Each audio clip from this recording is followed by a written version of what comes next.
Oh, hello, everybody.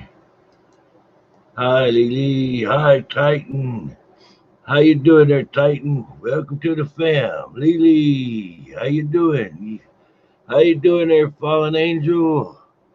Miss Highlighter, K-Pop. How y'all doing tonight? Hey, I'm shit. Hope y'all have had a good day. I really do. Hey, Ryan. What's up, bro? Mom and I are going to listen to your story. All right, but it's starting up now. All right, thank you. Well, no package. Nope. Oh, all right, mail call. I was expecting a package. It ain't come in. I'm waiting on the Wonder Box to come in. Ooh. Yeah, package from Juanita. I've got a couple of packages I'm waiting on. Turning flips on C and they not here yet. By God. All righty. If y'all would there, hit that like and share, please.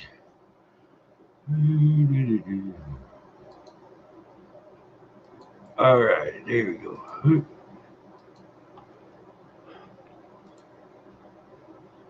Ooh, I'm gonna share this out real quick.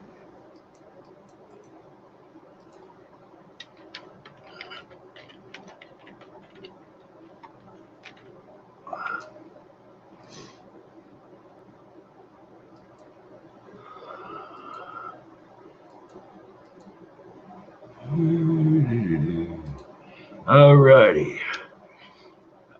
There we go. Thank you there. Thank you very much. My God. Yep. I come up with a new concept.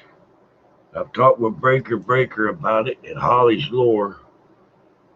Doing a story where there's gonna be more than just one person tell it. So that way everybody can kind of put their own slant into it. And it won't just be something that'd be over with in 30 minutes or so. It could be like multiple stories. But the cool thing is before we get to the high points in the story, where the good guy's gonna run into something, ask the audience, what would you do? Should Ryan do it, or should Ryan not do it? And depending on what you choose, Ryan could end up doing good, or Ryan could get hurt, or possibly even get killed. Again, oh, that's not good.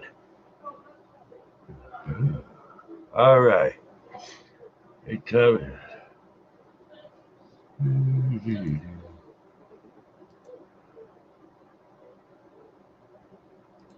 So let's get this. Y'all ready? Let's get the story going.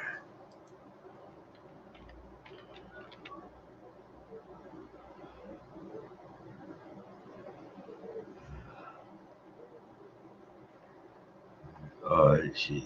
Actually, main guy, that's we won't kill Ryan. The name of the character is Brett.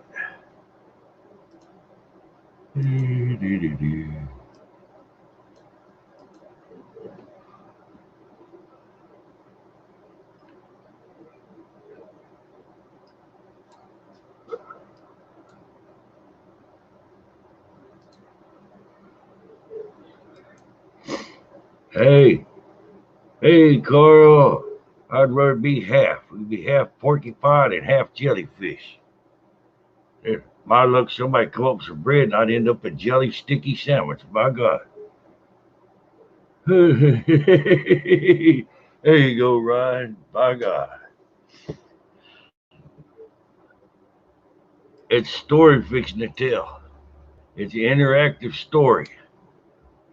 As a character here, Brett encounters situations in the story. We ask y'all, what should he do?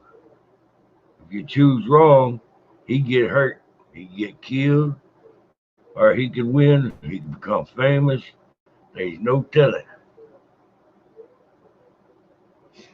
So,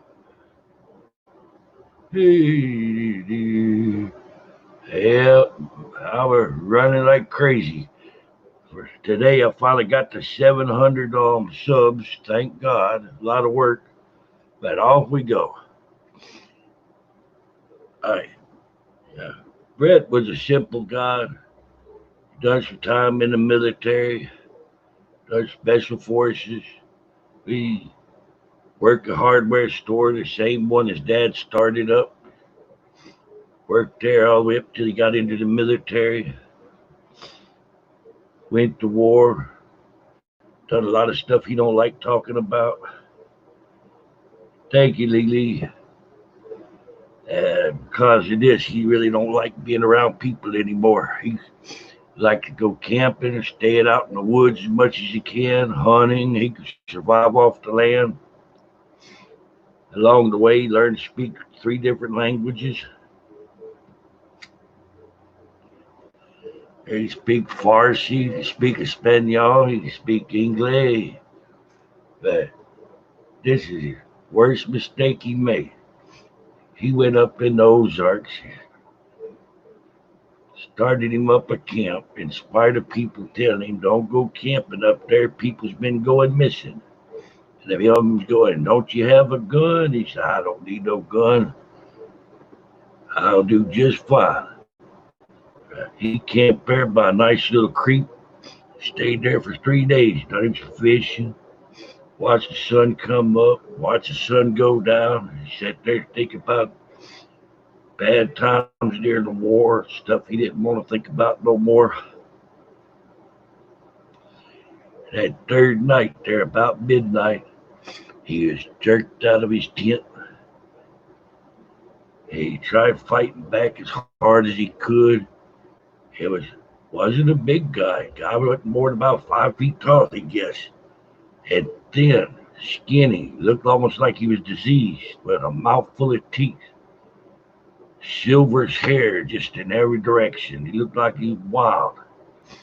Slobber, eyes was flashing blue. Brett's going, who the hell's eyes flash blue like this in the dark?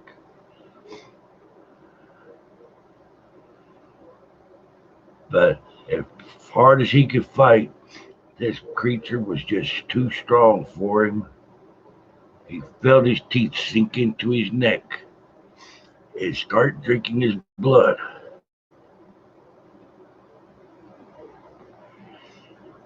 As the thing left out laughing like it was crazy and giggling, leaving the blood splatters running away. Carl starts hollering out for help. World's turning black. I don't know why I say Carl. God bless you. But Brett's turning, the world turning black for Brett. He's calling for help. He's trying to hold the wound in his neck. His neck button pin just punctured. It was shredded. Blood going everywhere. Up walks this little bitty fella about 4 foot tall in a ratty green suit, ratty green hat, with a corncob pipe in his mouth. He's asking, can you please help me? I'm bleeding to death. And the guy goes, but you never introduced yourself. He goes, my name is Brett. Could you please help me? And he goes, well, you didn't ask who I was. He's like, bro, come on, give me a hand here. I don't know how much longer I can last. He goes, well, since you asked so nicely, my name's Tom Tremblay, he said with a vaguely Irish accent. Just, do you need my help? And Brett's like, I'm not going to last more than a few more minutes. Please help me. And Tom goes, are you sure you want my help? And he goes, yeah, please help me. I don't want to die. He goes, Tom says, well, what would you do? Would you do me a favor if I kept you from dying? And Brett says, bro, I'll do anything. Just don't let me die. I don't want to never die. Tom's eyes start glowing purple and sparkling. He's looking down at Brett. Brett feeling all kind of energy going through his body. He's holding his neck and he feels the hairs in his skin to feel like it's just moving, like there's something there. And he realizes that his torn flesh is knitting back together again. And he winks, and as he's fading into unconsciousness, Tom says, you'll do just fine.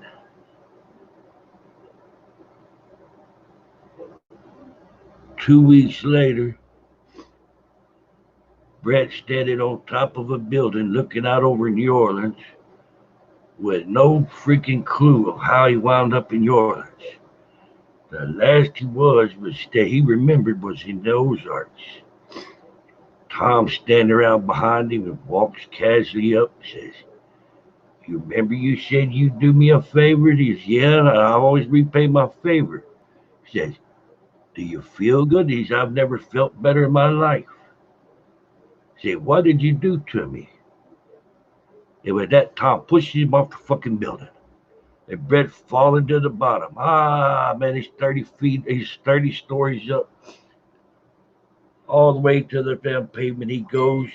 He smacks the pavement. He feels his skull shatter. His bones break. His head twists around and damn near comes completely off. Blood just splatters around him like a Rorschach test from hell. As he's laying there, he realizes, I'm not dying. And he watches as all his blood starts coming back to him. His head twists, his neck pops. He starts straightening up, feeling his spine go back into shape. His arms healing back. As he's standing up, kind of bent over, hold hands on his hips, trying to stand upright. Tom walks up and goes, how do you feel now? He goes, I feel better than I should have felt for you pushing me off a 30-story building, you little son of a bitch. What's wrong with you? He goes, I was showing you. You say you asked me to never let you die again. Now you won't. But you all said you'd do me a favor. If you don't give me my favor, you're going to get to pick one of 100 deaths that you're going to face. As long as you work for me. And I can put you back in time to the worst one. And let you die that death 100 times over and over again. Are you sure that you're going to want to work for me? Because I can let you die now and make it quick. Hey, Ross, hey, evil, how you doing? Ross said, and Brett said, I don't never back up on my word. He goes, and I'm going to give you my word. If you push me off another 30-story building, I'm going to put my foot up in your ass. And with that, Tom disappears in a flash of light. And with a giggle, you'd like to. He goes, I can hear you, but I can't see you. Where are you at? He goes, oh, I'll be around watching you. I don't want you to get into too much trouble. Go have fun. The night's yours. Or is it? But tomorrow, guaranteed, you start working for me. He goes, well, what kind of work? Tom says, I don't want to tell you. It's a need-to-know basis, and you don't need to know. You'll find out when it's time.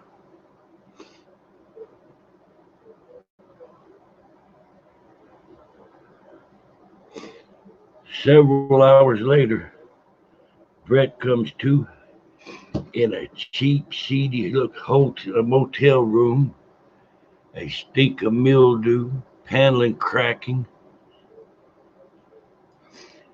And as he's coming to, he realizes the walls is tore up. It looks like big claws. It been dragged down the walls, down the doors. He looks and sees all kind of hideous rins to his flesh, down his ribs. His jaw been twisted all the way around to his right shoulder. He's popping it back into place. He said, well, I don't see none of my blood on the floor, so I guess that blood come back to me. He goes, well, what in the hell happened here? Then he realizes he smells something besides mildew. He smells death and gore. He can smell. He knows the smell too well of what it smells like when someone's intestines have been ruptured. As he looks back toward the bed, he sees what's left of a woman with tattoos. He don't see her head. He sees her torso. Hello, paranormal adoptee. He looks, she's just strolling across the room. Looked like she almost like she went through a dang wood chipper. Pieces of her scattered everywhere, splattered over the walls. He's looking at it. He looks at the door and says, I couldn't have done this. He's trying to figure out what happened. He sits on the bed, gets him a cigarette, sitting there taking a smoke and trying to put this together. He goes, I don't remember what happened. He goes, but I didn't do this. I know I didn't. He looks at the door coming into the motel room, and there really isn't one. It's just shredded. And he's looking at it, goes, that door looks like it exploded inwards. He's looking at pieces of the wood scattered across the floor. Pieces of it stuck in the wall over the sink, over the end for the bathroom. And Tom walks in, and he goes, Brett, looks like you had some fun tonight. You care to tell me what happened? And Brett goes, I don't have a clue of what happened. He said, I come to it. I'd been all chewed on, clawed up, and there's a dead chick that's scattered across the goddamn floor over here. What happened? He goes, well, it's time for you to learn. The worse you get hurt, you lose part of your memory for a while. It takes time for you to heal up. In time, your memories will come back to you. But what happened was you was attacked by a werewolf. He was a werewolf. Said, what the? There ain't no such thing as a werewolf. He goes, do you remember what attacked you in the mountains? He goes, yeah, that was a crazy guy with stinking ass breath. His damn breath smelled like camel's ass. He goes, that wasn't a man, that was a vampire. He goes, there ain't no such thing as a vampire. He goes, there are vampires. There's werewolves too. I stuck a nifty little sticker price in on our bargain for you to never die. Because from now on, you're the Undying Man. Nothing can kill you. Side effect. All the monsters around you can smell you. They know you're one of them, but yet you're not one of them. You're going to get lots of house calls. Hey, David. He says, you made me a friggin' monster magnet? He goes, yes, I did. He says, why would you do this to me? He says, well, you see, I owe you a little truth for a change. There's a prince in this city. Brett says, there's no royalty in the United States.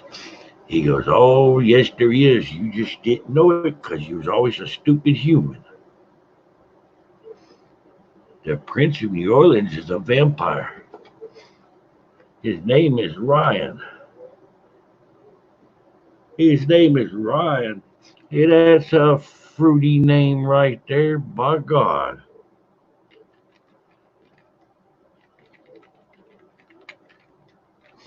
He goes, well, you gotta listen, you gotta sit there and make stupid comments.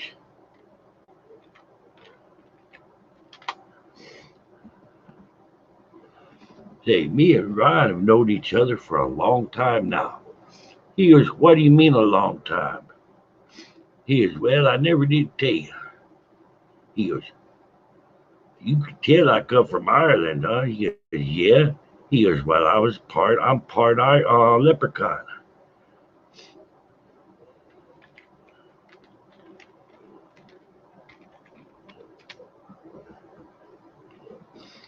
You're part leprechaun. Ain't no such a thing as old leprechaun. He goes, oh, yes, there is, or my name isn't Tom Tremblay. With that, he disappears again in a puff of green smoke, only to pop up to Brett's left side.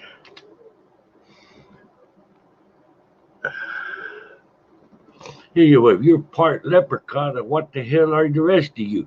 You half fucking alley cat or what? He goes, oh no. I'm also half Jinn. He goes, Jinn? As in genie? He goes, yeah, that's right. I'm half Jinn. Dick, how could you be half Jinn? He said, well, you see, there's this male Jinn, and he done like this to my mama, and here I am. He goes, what? He said, well, what the hell is that call you? He's, well, so there really isn't a name for it. I'm half Jinn, I'm half leprechaun. I just call myself the mean greeny leany, in betweeny. He goes, but you could do a lot. He goes, I could do about any damn thing I want to. He said, well, if you mad with the prince, why don't you go after him yourself? He goes, I can't go kill the prince myself. He's my friend. I've known him for over 200 years. And besides, he'd be a waste of power. He said, well,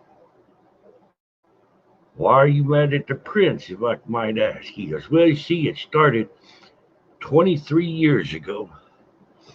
I caught the prince. His name is Ryan. Ryan! And we was playing poker. Said you was. Yeah, and I caught him dealing from the bottom of the deck. He caught him dealing from the bottom of the deck. Yeah, Ryan kind of on the slick side. But I still beat him. But the son of a bitch won't pay me what he owes. He goes, and until he pays me back what he owes me, I'm going to give him hell every day. He says, so you've been mad at him for 23 years, and y'all been squabbling. What was the bet? He said he owed me, on the bet, he owed me 2 calico kittens. And he ain't paid me yet, so I ain't let him get no sleep, whether it's in the daytime or at night. He goes, calico kitten. I said, what the fuck kind of a bet is that? He goes, well, you don't think we bet for humans, do we? That's frowned on in civilized society. He said, we don't drink off of human blood because that could get us caught. We tend to stick with animals, and we find people that like hanging around us, and sometime there we might make them a vampire. They let us feed, but ordinarily we use cats. He goes, bro, you sick. He goes, you do what you got to do. At least they do. So I don't want no cats. All I want is gold. I want some whiskey. I want a broad every once in a while. I don't really need no damn cats. But he owed me. He didn't pay me.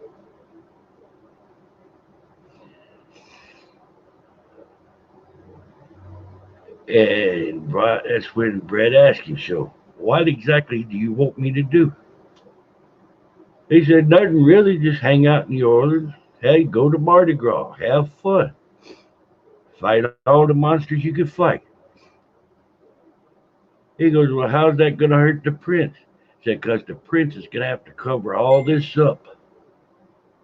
He don't want humans knowing that there's vampires and werewolves and all other sort of things. No doubt paranormal.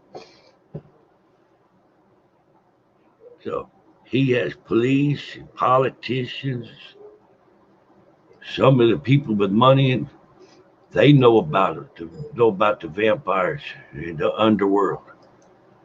And overall, we try to keep it quiet. Or at least they do. So you want me to stir the shit pot and make him pay until he gives you 2 calico kittens. He said, yep, and a fucking apology for dealing off the bottom of the deck. By God.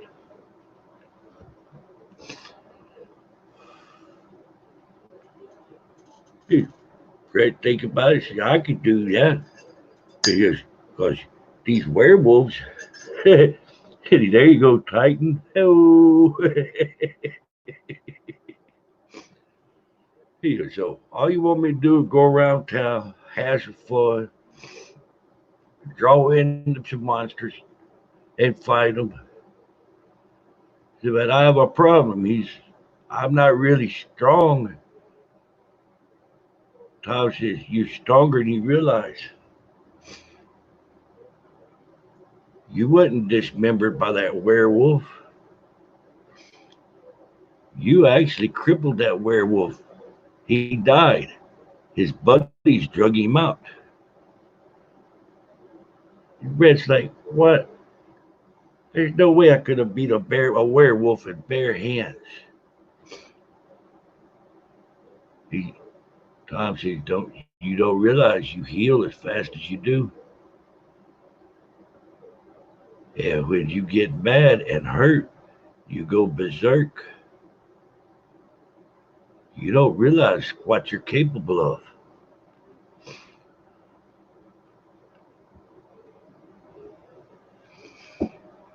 So I don't need knives or silver bullets or nothing like that. Cape up. He's no, you don't need none of that because you're a magical being now. Your hands are as lethal as silver bullets or wooden stakes.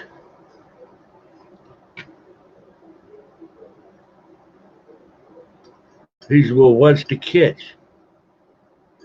Said the catch is there's some things that's far older than you and far more experienced in combat. Maybe smarter than you, faster than you.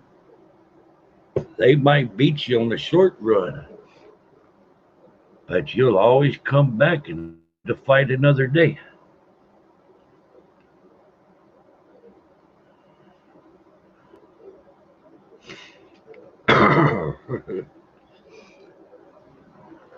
And when so Ron says, so you mean you won't or Brett says, so you mean you won't push me off no more buildings? He says, no. She says, well, why did you push me off the building? Would you have believed all of this if I wouldn't have pushed you? He says, no. You think I'm crazy? He said, you believe now, don't you? He goes, yeah, I do. He said, you're morally and ethically are a good person. Do you really want werewolves and vampires, demons? He goes, demons? You said demons? Yeah, there's demons too. There's all sorts of things.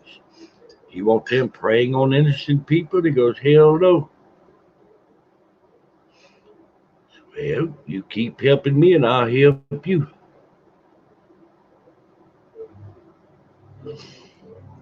All right. Time for a break.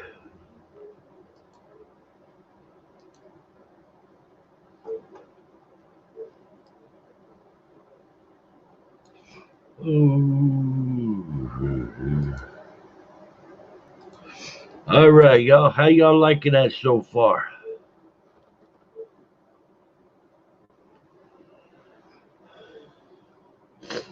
I think we'll call that episode 1.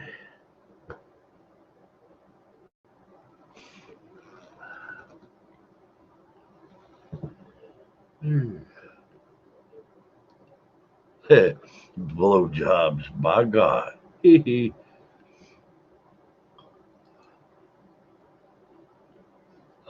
Thank you, Lily. Thank you, Titan. Wow. I'm kind of tired at the minute, and I'm a crazy son of a bitch. I figured have a story going where we'll see about getting Holly to tell parts of it, Breaker to tell parts of it, and the way we'll work it is we'll come up to where Brett has to make a choice. You make a good choice, you get a good reward. You make a bad choice, you get screwed over. And when we get into the more complex parts of the story, it's up to y'all on Brett to decide Brett's fate. Does Brett become a hero? Does he become a villain? Or does he suffer some kind of diabolical fate that he can never recover from?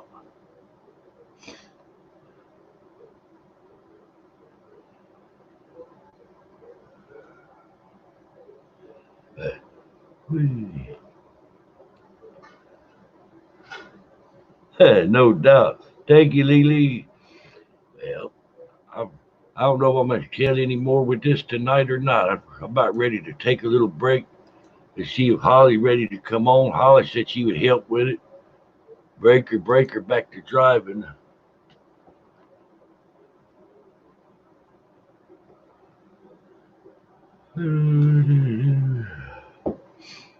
Yeah. On that coronavirus crap, they scaring people. And all it is, it's fear tactics. They try. I've sat there and been watching Fox News all day. United States has far less deaths in it than the entire freaking world. Just about any country in the world has had this. They dropping like flies from poor health care, flooding the hospitals.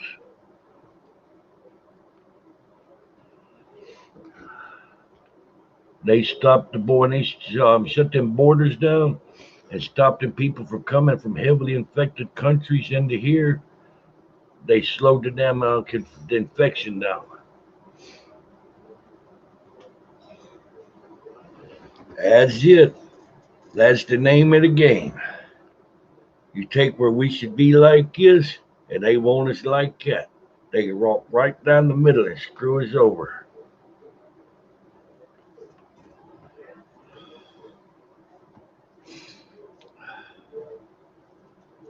It looked like the media steady putting a spin on things to freak people the hell out and cause the stock market to tank. As stock market tanks, if we go into a damn recession, we could all suffer from it badly.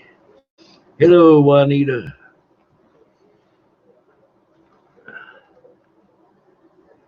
We are. I don't know how many of y'all know this or not, but you can look the stats up on it. I'm telling the truth. There have been a lot of people that's been infected with that coronavirus have healed up from it. It's not a fatal illness per se. If you have if you have emphysema and stuff like that, that could do you up. But it's not just you got it, you're gonna die sort of thing. And the people that heal up from it have an immunity to it.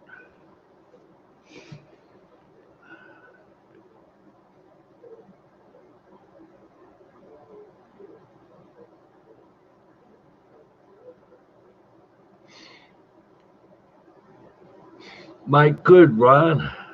Might could.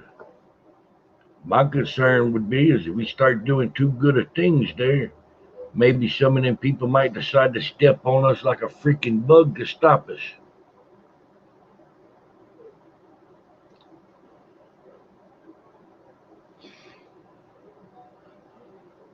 We need to work in our communities. You see somebody need help, help them.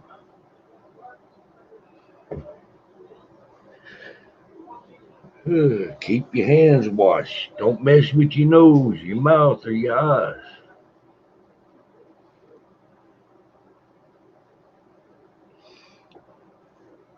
And because that media pushing that crap, bro. Media is all about ratings. What you don't see very often, you turn on the news and then today something good happened. There's always in today an airplane crashed with 700 people on it, and they all died on impact. Oh yeah, it is, Juanita. I mean, I hope nobody takes this the wrong way. Kobe Bryant died, and his daughter died in that helicopter crash. 2 weeks straight. That's all you hear about was Kobe Bryant died in a helicopter crash. There's Kobe this, Kobe that, charity events for Kobe, people crying for Kobe. There was 7 other people on that helicopter. You ever hear the names mentioned? No. Twice on Fox News, I seen they showed a couple of pictures of them, and some names was named. It was Kobe this and Kobe that. Damn news didn't give a shit. There were 7 other people or 8 other people that died on that helicopter. Where's the ratings in that? Clown dies on in helicopter crash. I wouldn't get 2 minutes on the freaking news.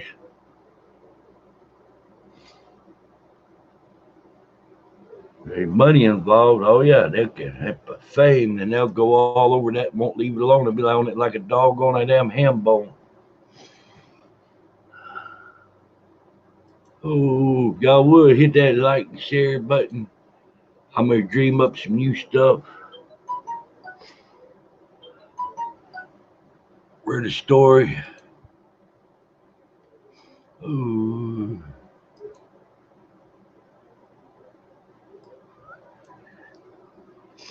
Holly's incognito right now. I'm not seeing her on there.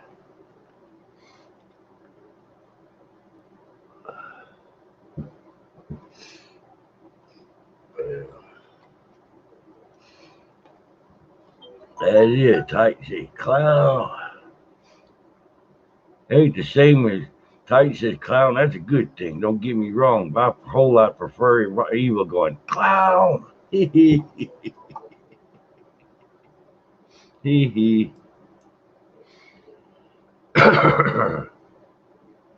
You said that right. You're right, Karen.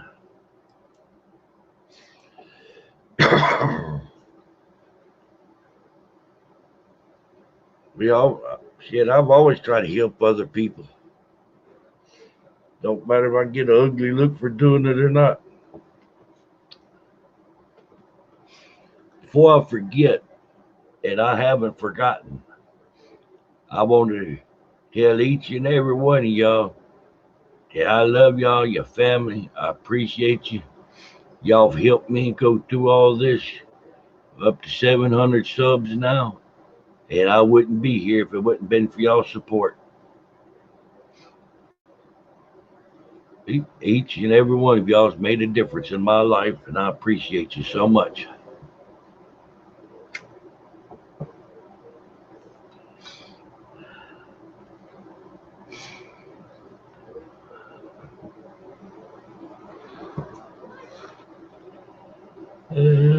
My God. Oh, all right.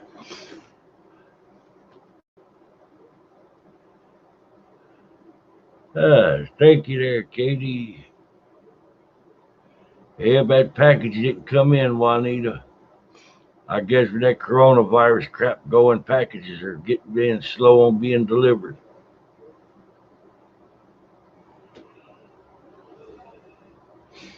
Shit, I'm waiting on Wonderbox to come in and software for my damn green screen, and they ain't here yet.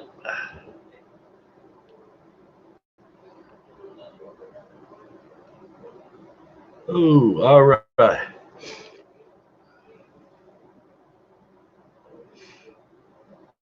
Ooh, y'all want to hear some more of the story?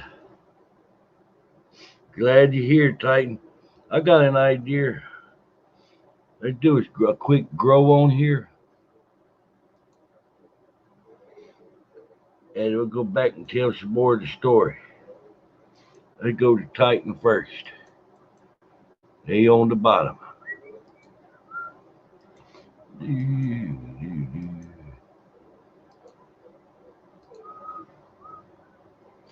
Hey, there we go. Ooh, all right, there's Titan's all right, they go.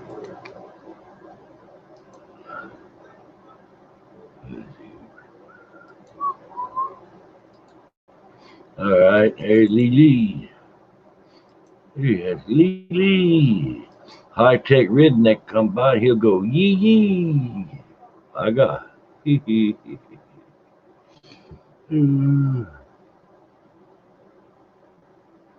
All right, tighten up. We got Lily.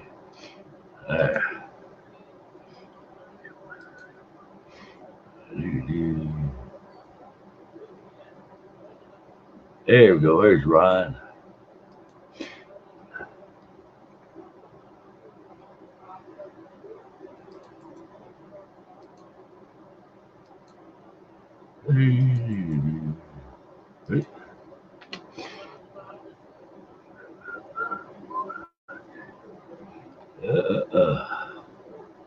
Thank you, Katie.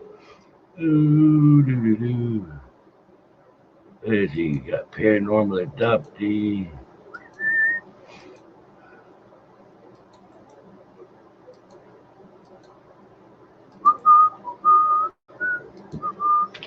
There you go, a paranormal adoptee.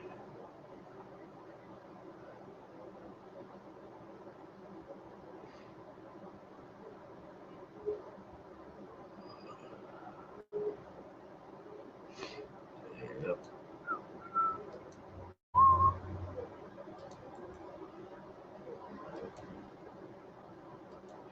There you go, and they've got K-Pup. K-Pup, solid guy now. Hey, hope y'all look out for K-Pup. Hey, all right. See, David was here. Before I forget, I want to give a special shout out to David, the backyard UFOologist. My God, David's an awesome guy, good friend.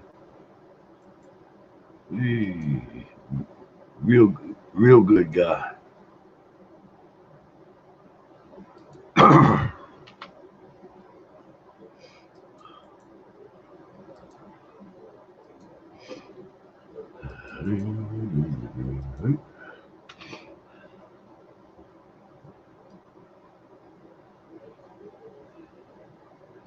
There we go. Hey, where you at, Evil?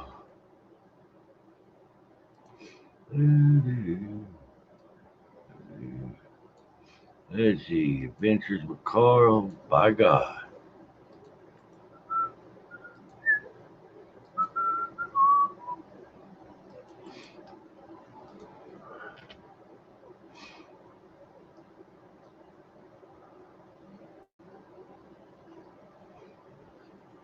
Let's see if I.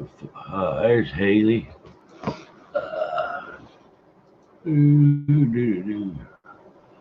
Yep, y'all can there check out Haley. Haley, good people too. Lily, Ryan, K-Pup, Fallen Angels. Gotta give her props out there.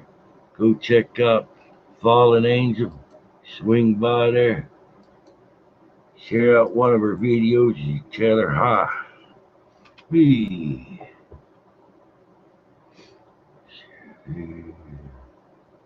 Here we go. You still there, Miss Highlighter?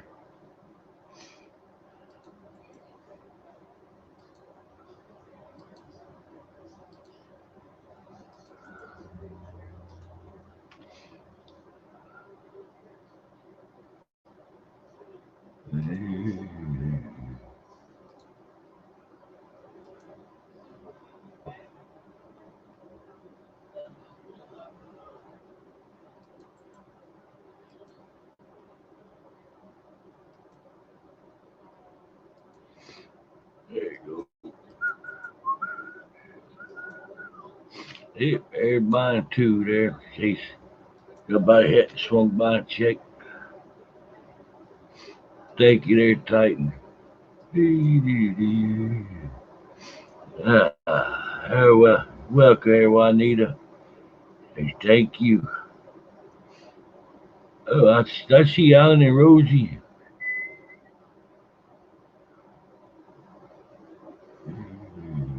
There's Alan and Rosie. Thank you for the shout out there, Rod. We appreciate the hell out of you, brother. This weekend coming up, I'm going demon hunting and abandoned building exploring with Alan and Rosie's Adventures.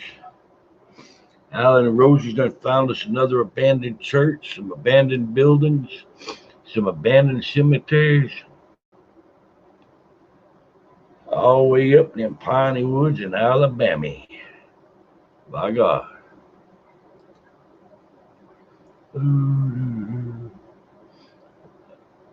All right. Let's see. All right. Y'all ready for round two? I'm going to run and get freshen up my coffee pot. And I'll be.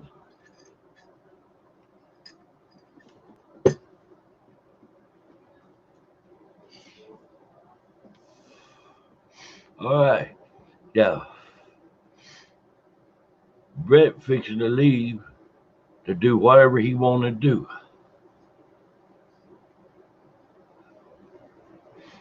Sound good, Alan and Rosie. By God. Now, Brett fixing to leave off into the wide city of New Orleans. Hey, y'all think about it. What would you want Ryan to do?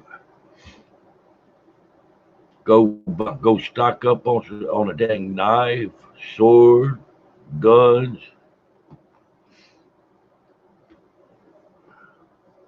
You want Ryan to get weapons? I mean, not Ryan, Brett to go get weapons. Hey. Want him to go to a bar, go do some drinking. Go prowl around on the streets at random looking for muggers.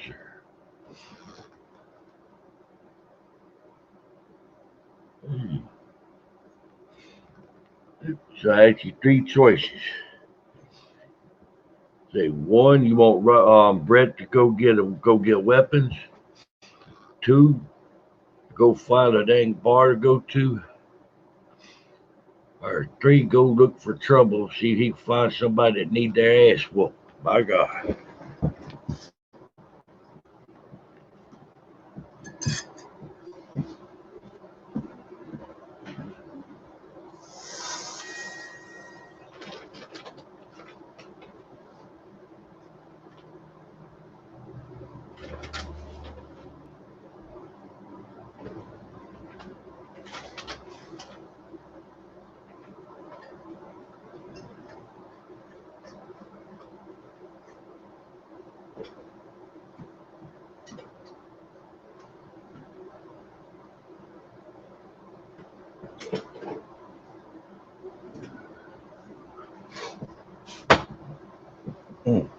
There you go.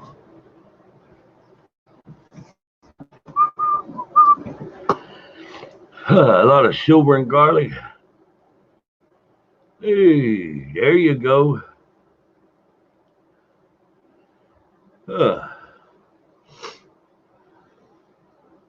Get a lot of silver and garlic.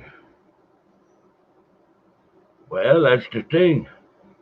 He don't know where to go to fight them. Only thing he can do is roam around and let them find him. At least that's all he knows right now.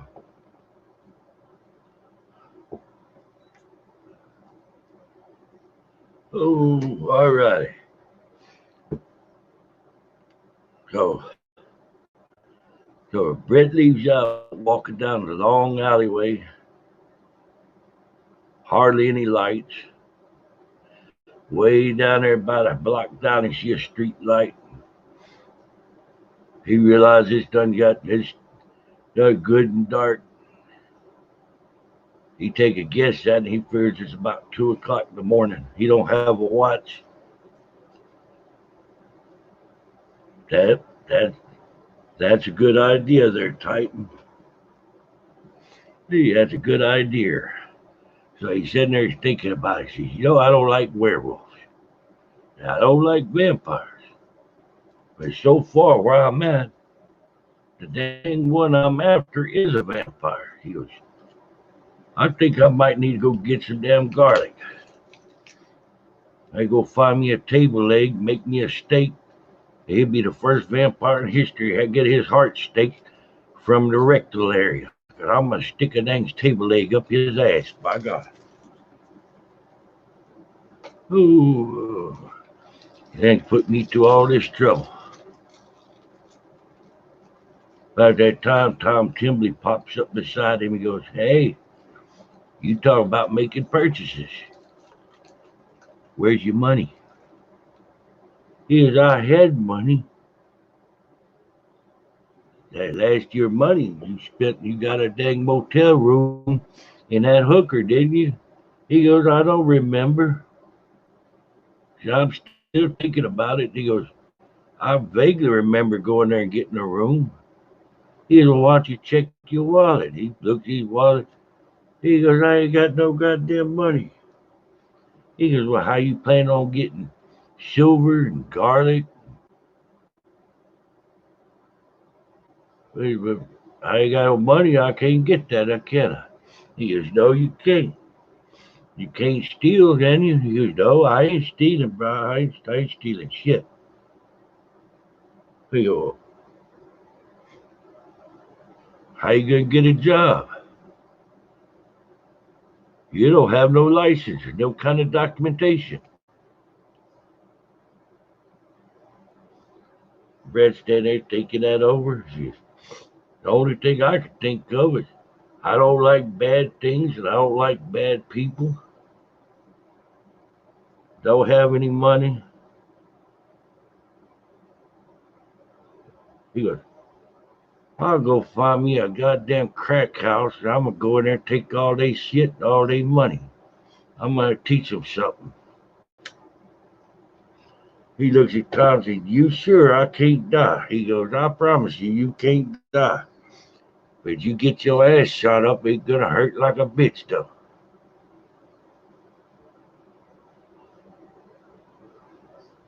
He says, that's what I think I'll do. He went staggered along there, looked down the alley. He realized he in a bad area of town. See some apartment complex there. Got real seedy looking people around out there in the parking lot.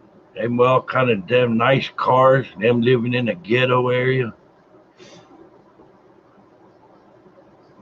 He started in a staggered along there, swaying along. He gets up to the nearest one and go, hey, what the hell wrong with you?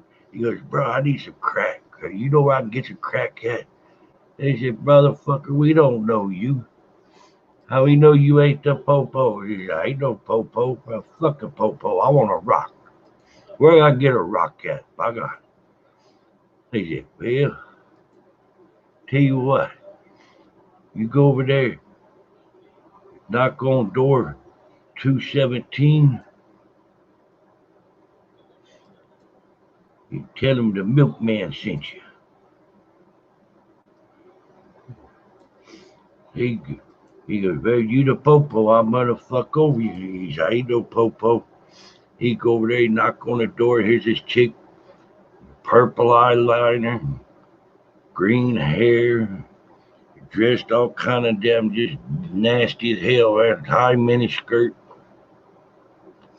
He said, milkman said I could come over here and get me a rock. She's sitting there filing her fingernails along. Shit, them damn things is way too long. He goes, you want a rock? Where's your money? He goes, where's the fucking rock at?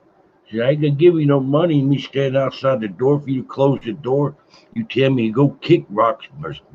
Mm-mm. He said, how you gonna do this? I'm coming in. But she goes, you ain't standing out there You gonna stand out there, you're gonna drag the damn police down on me. He goes, then get the fuck out the way and let me come in and we do some business. See, well, you ain't gotta talk like that. Well, you ain't gotta be ignorant. I want to rock. See, well, come in here, but you better leave that tone alone before I sick Brutus on you. He goes, Brutus? Who the fuck is Brutus? And she goes, Brutus. That way he look around at about 135-pound Rottweiler coming down the hallway looking at him showing teeth. He goes, holy shit, that son got more teeth than an alligator. Yeah, I ain't gonna give you no trouble, I just want to rock. She come back with a little basket, had some Ziploc bags in there with some rocks in it. Then he goes, all I've got is a 50. She got a 50. Yeah, I'm gonna need some change. I ain't just give you no $50 bill for no rock. I've got some money. She got her buddy. She hollered in the back there, hollered for Louis to come out. Louis come out with some money. He sat there with a shotgun. He goes, don't start no trouble, man. I'll blow you the fuck away. He goes, oh, ain't gonna be no trouble. I just want to rock. He goes, you gotta bring that money over here where I can make change, where I can get my rock, where I can get out of here. I'm scared of that dog.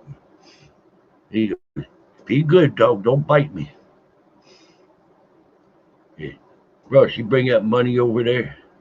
The first thing he does when he gets that money over, he looks at it, goes, wow, right?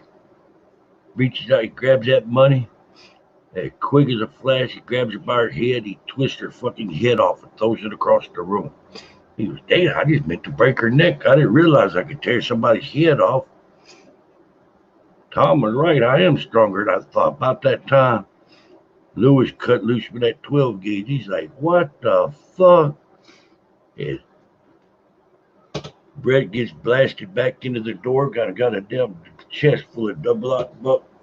Comes off the door, he goes, motherfucker, you done tore my favorite shirt. Lewis opens up again, Brett dives to the side, catches him buckshot in his shoulder, rolls over onto the floor, comes up with the coffee table, and slams it into Lewis, drives him all the way back into the living room, into the kitchen against the refrigerator. Brutus done attached to his leg, snaps off a damn table leg, reaches around there, spears Brutus right through between the shoulder blades to the chest and into the floor, pinned him like a butterfly. He says, stay. Good boy.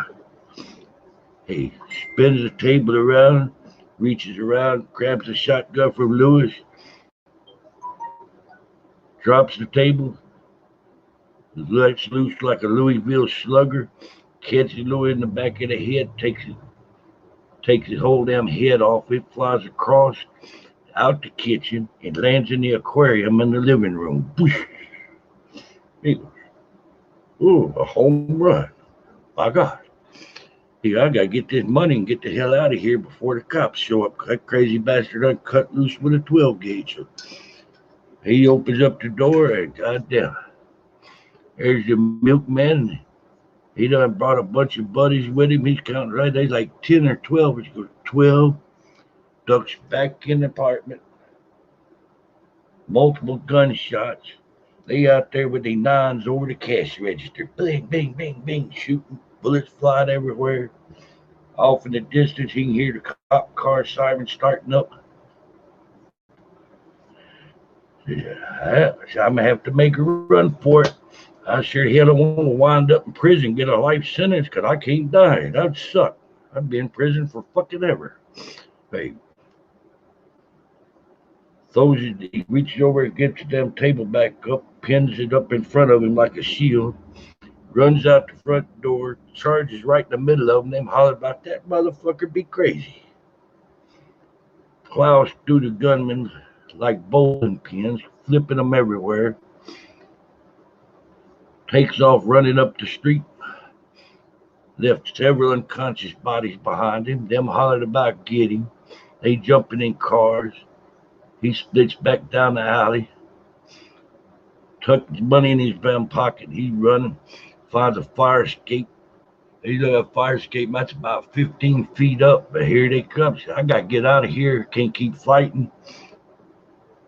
Hey, he's running. He jumps and realizes he just cleared about 25 feet off the ground and hanging on to the damn fire escape about halfway up as it slams down. Blam! Cuts him a flip. He lands on the pavement. Motherfuck. I got to get up there. I'm looking like a goddamn Keystone Cops or something here. He goes up the ladder. He pulled the ladder up behind him as the cars come flying around by the alley. Some bitches come running out with their guns. They going down the alleyway. Some of them using their cell phones for flashlights. He scampers up on the roof. It gets quiet. They down there cussing about where'd that motherfucker go? I don't know, but I see him again. I'm gonna kill him. So Brett ends up having to hide out. No watch, so he don't know how long, but they searched for a long time. He's looking down there. He goes, "That's some of the dedicatedest motherfuckers I've seen in my life. If they'd work a job and show that kind of dedication, they'd be goddamn CEO. Son of a bitch." He's up there all the way up to the sun's coming up. Before they finally leave, he's looking out at the sunrise. He goes, "I spent too much time on these damn buildings." About that time, he feels a damn cane in his back. He falls off the top of the building. Ah! Splat. There's time go. Hey, say you spend too much time on top of buildings. He said, "You promised me you wasn't going to push me off no more buildings." He said, "I did. So you complained about being on top of them, so I figured I'd help you out. I'm just a helpful little fucker like that." He goes, "I don't need that kind of help, you son of a bitch. I could have used some money." He said, "I ain't giving you no money. That's a waste of power. You want your money, get it how you want to get it, but I ain't giving you no money." He goes, "Bro, I never thought to count how much money I've got anyway." So he pulled out money out of his pocket. He's counting through it. He goes, "Son of a bitch, I just cleared $5,000 in cash in one stop. All I had to go do was go fuck over the milkman and the Dairy Queen. By God." So he goes, "Well, I've got my money. It's daytime. See, I'm tired. I'm gonna need some sleep. I'm kind of done in." And he says, "Well, that kind of goes with the territory.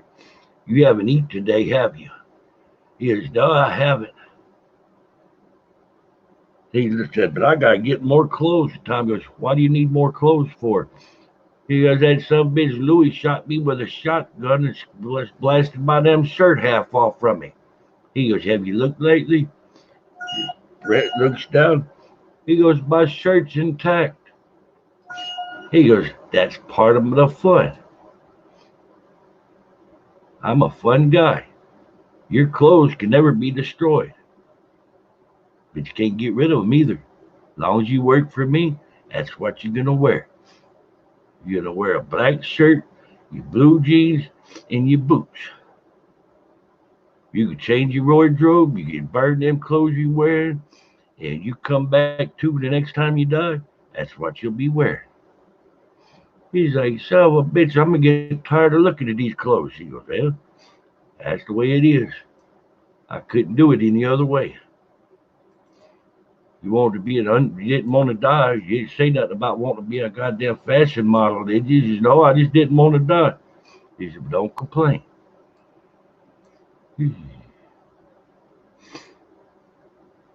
So he goes, so Brett walks along the corner. He sees an IHOP. He sees a McDonald's. He sees a Burger King. He, he sees a Piccadilly. Where should he go eat at?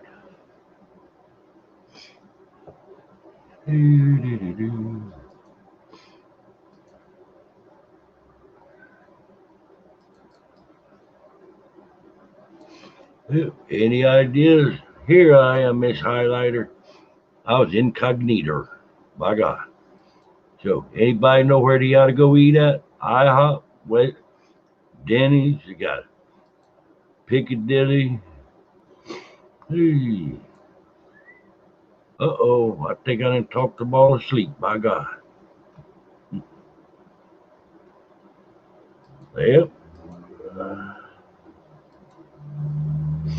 Everybody still there?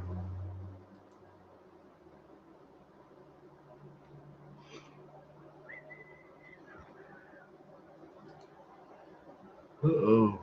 They unconscious. IHOP, Piccadilly, Burger King. All righty. IHOP, Piccadilly, and Burger King.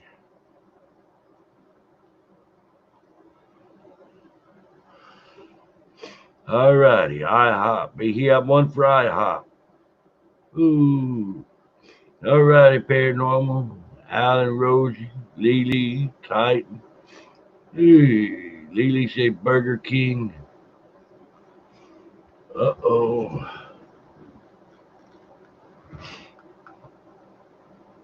Need a tiebreaker. IHOP or Burger King?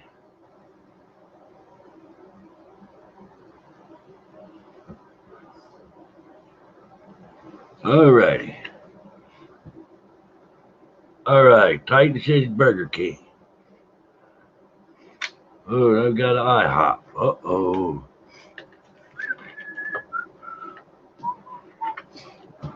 Lounge, he's hungry. Ain't ready for no drinking yet. Yep, I'm going to flip a quarter. Choice between IHOP and Burger King. Ooh, doo-doo-doo.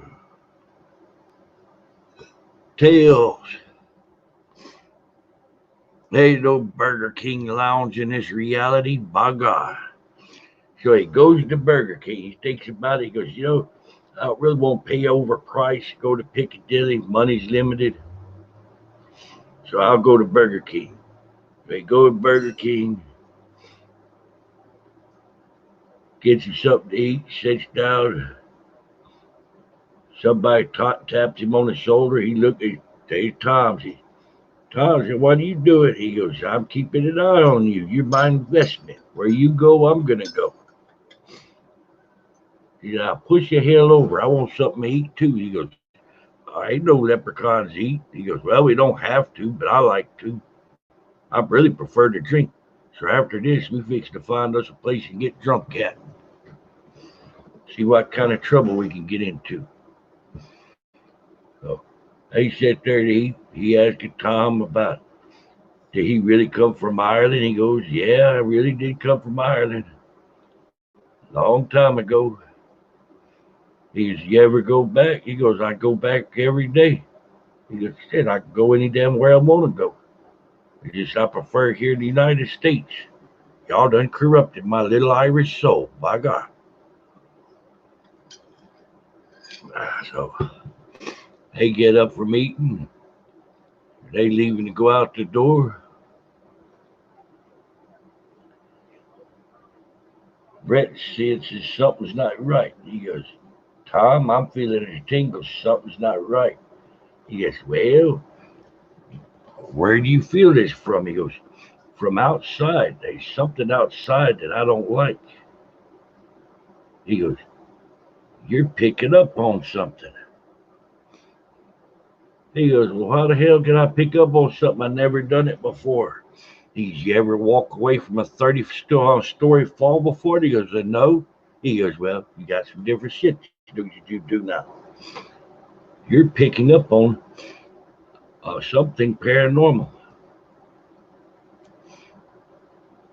But I can't see nothing. It looks like a basic parking lot. I see some cars. I see a rusty old Buick. I see a cat milling around out there in the parking lot. He goes, well, you need to go look and see. You can't stay in Burger King forever, can you? He goes, no. But this is going to hurt, isn't it? Tom goes, probably. I'm going to love this shit.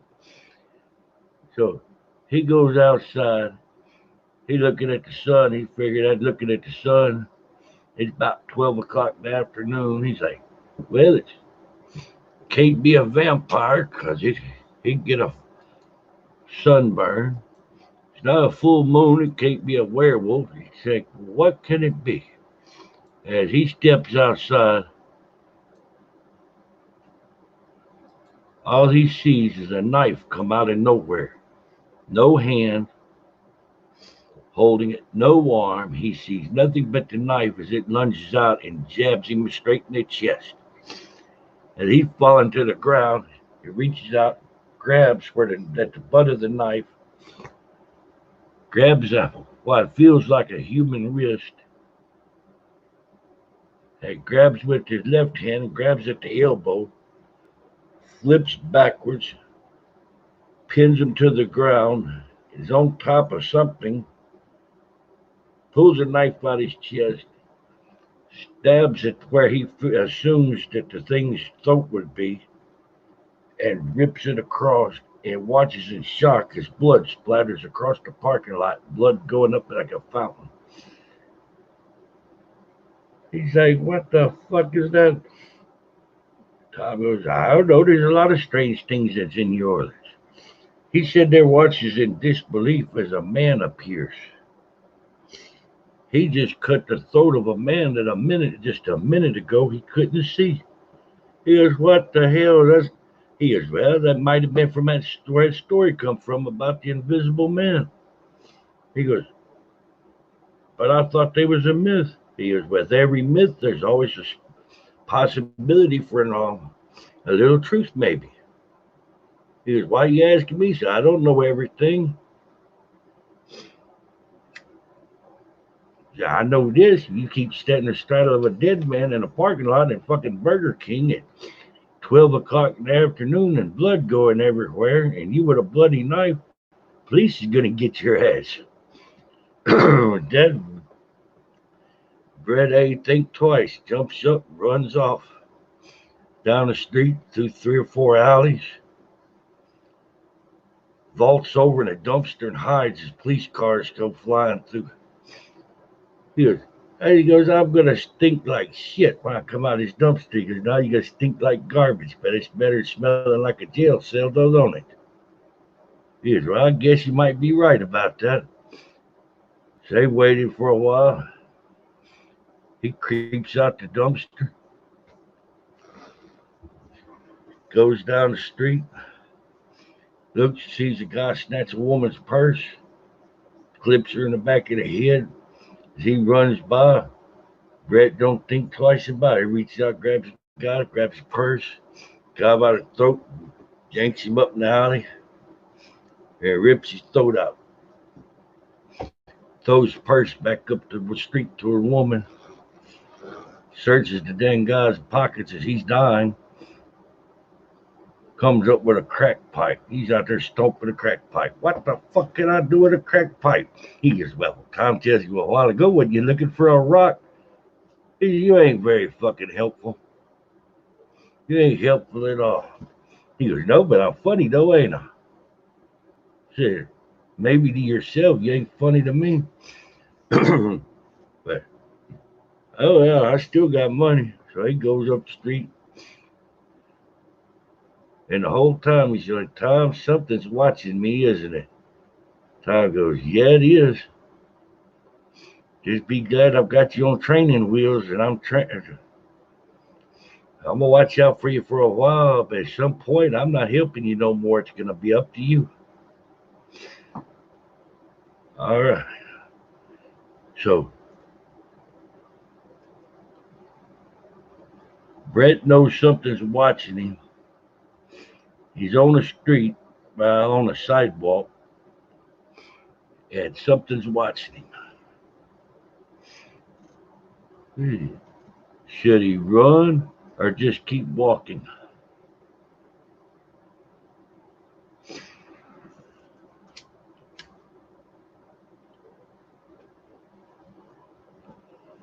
Ooh. Yep. Anybody think he ought to run or he think he ought to walk away? He knows something is watching him. He just don't know the direction.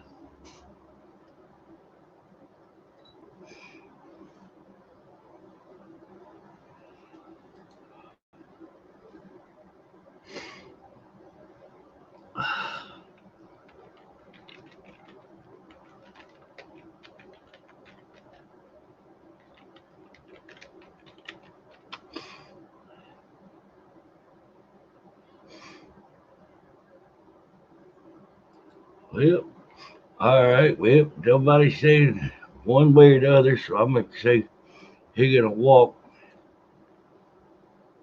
There you go, Titan. Lure it out. Hello there, Miss Highlighter. So he walks away. He's scanning the rooftops. Watches across the street. He sees a black shadow moving under a car on the other side of the street from him.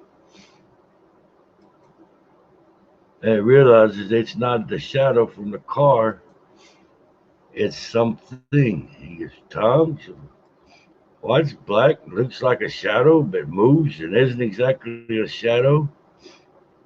Tom says, something you better be glad it is daytime. Now come along, you owe me a whiskey. He goes, how the fuck I owe you a whiskey? He said, you walked away from the second building I pushed you off from, didn't you?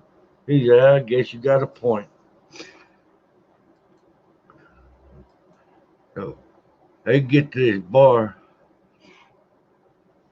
and the name of it's the Dungeon. You go in there, loud music, full of people. Realize there's two dance floors. There must be 200 people or so up in here. Tom says, you pick a bad place to come into, didn't you?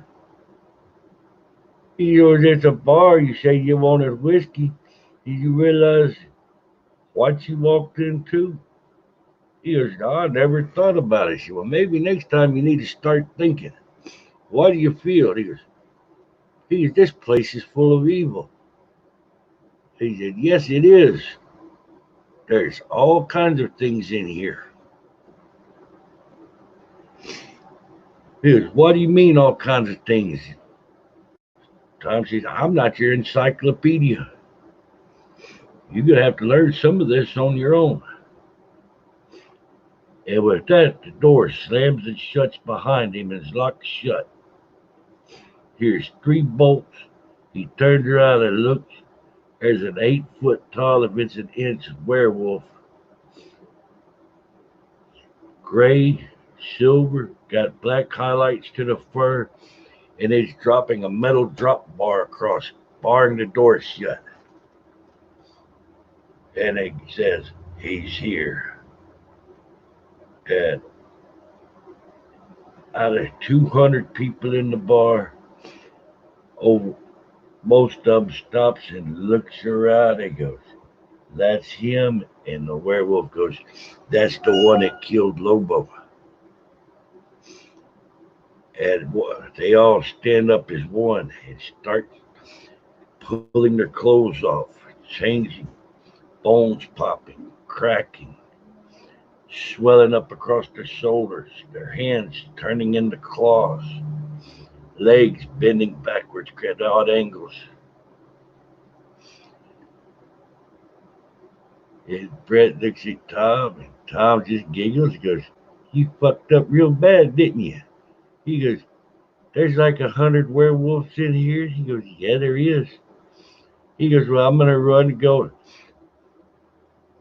Guess I'm going to have to fight them. He goes, yeah, you probably are. So what are you going to do? So there's 100 werewolves at least, and approximately 100 civilians. They don't know what the hell going on that's in this bar. Does Brett try to fight? Does he try to escape? What does he do?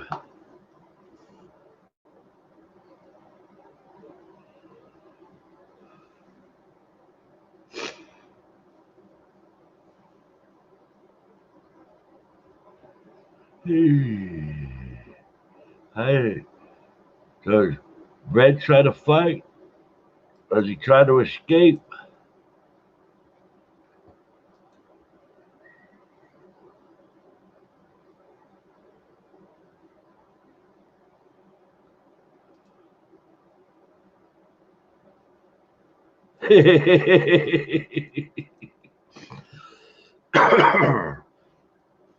All right. He goes, Brett suddenly thinks to himself. He says, all this shit started because you and the prince's name was Ryan, had a falling out, right? No, he don't have no weapons. He went to the lounge instead of going and getting a weapon. He has time.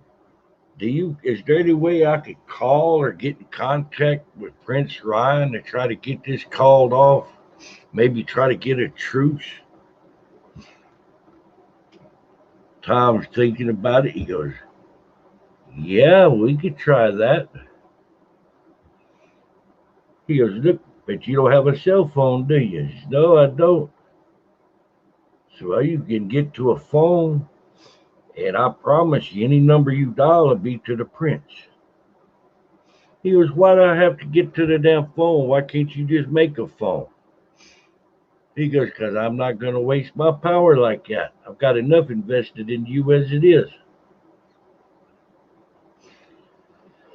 Ron said, Tom said, the bad thing is if you just try to escape, there's about 100 people in here these werewolves are going to kill because werewolves can't let them get out and tell we was in a bar drinking with werewolves. So you can't just up and try to run.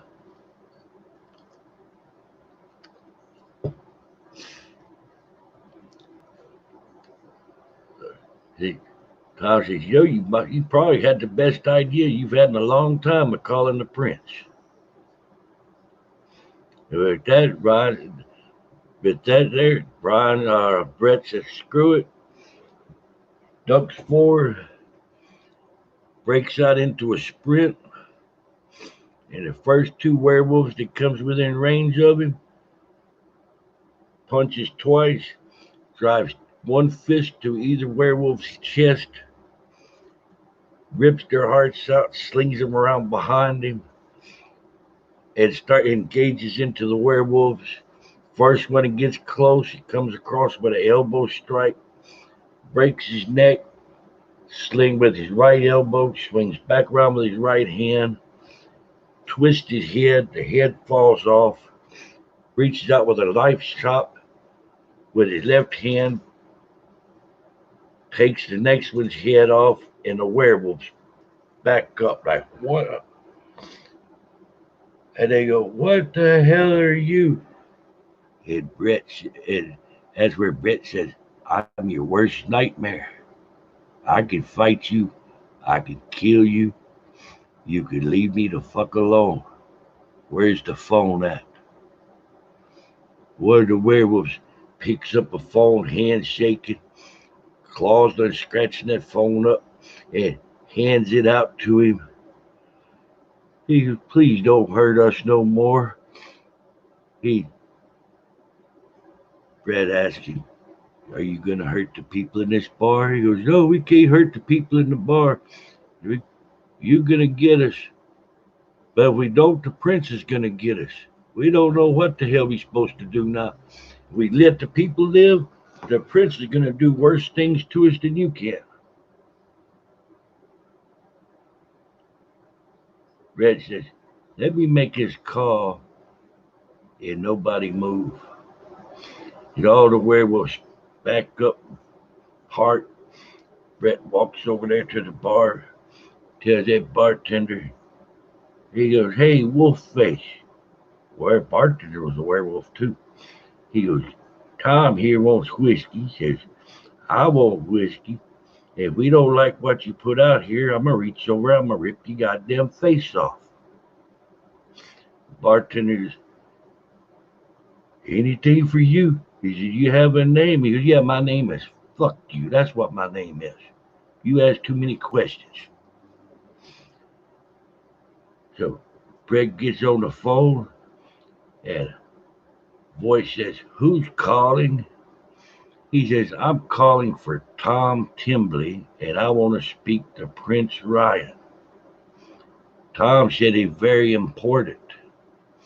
The voice goes, "Oh my, let me get you to the prince." And the prince gets on the phone. All he hears is this like very distinguished English accent. And the voice goes, "Yes, can I help you?" He says, "Yes, you can. I'm an emissary for Tom Tremblay. We currently in the dang dungeon. Your werewolves done freaked out. Tried to kill me. We got about 100 civilians in here seeing everything. The werewolves say they can't leave because you're going to mess over them if they let the civilians live. And I'm telling them if they hurt a civilian, I'm going to fuck them over real good." And the prince says, "How are you still alive?" And he said, "Because I can't die. But your werewolves can die. Now, do you want to try to broker a truce to let these civilians out of here and we can talk?"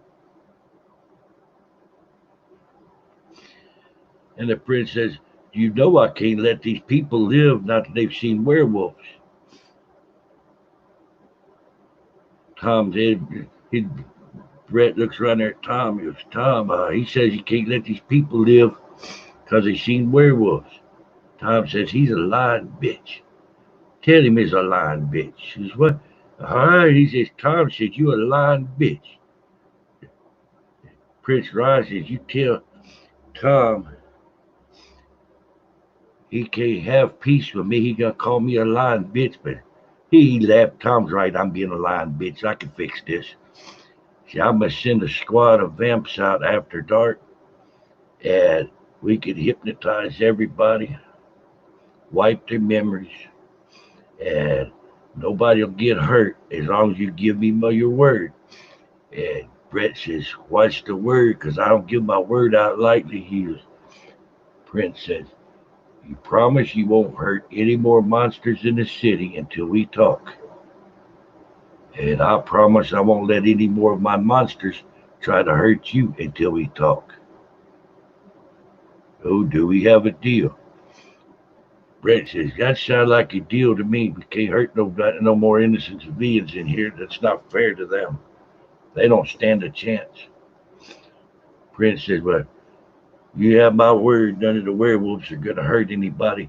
He just ask for Samson and hand him the phone. Brett says, "Samson, the prince wants to talk to you." And Brett goes, "Holy shit, that ain't Samson, that's Sasquatch." As his werewolf stands up that was sitting in the background. "Okay, paranormal." He looks and this dang werewolf stands up and up and up and up.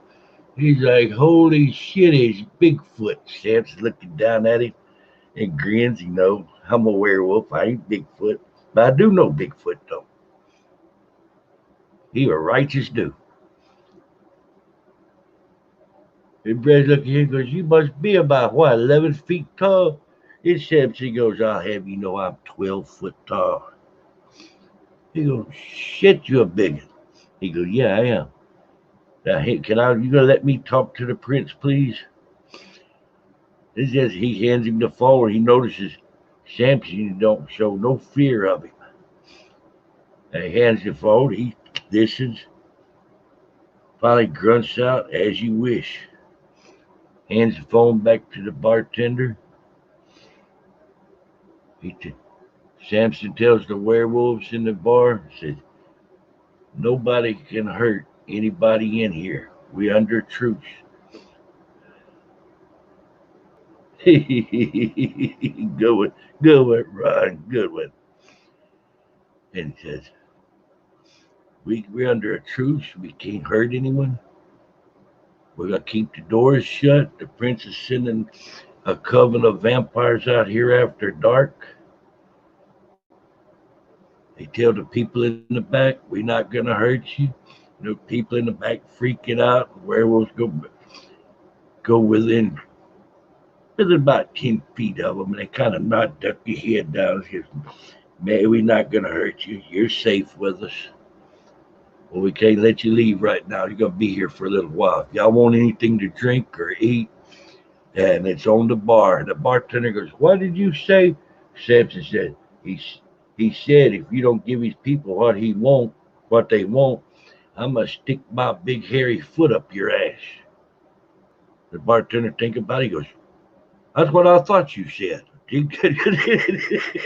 Tom laughing. Right. And Brett says, now what do we do in the meantime? Tom says, I don't know. We sit around and drink for a little while. Just hang out. Make sure the werewolves here and humans don't have a bad interaction. Werewolves are loyal. When a werewolf tells you they give you their word on something, they don't break their word.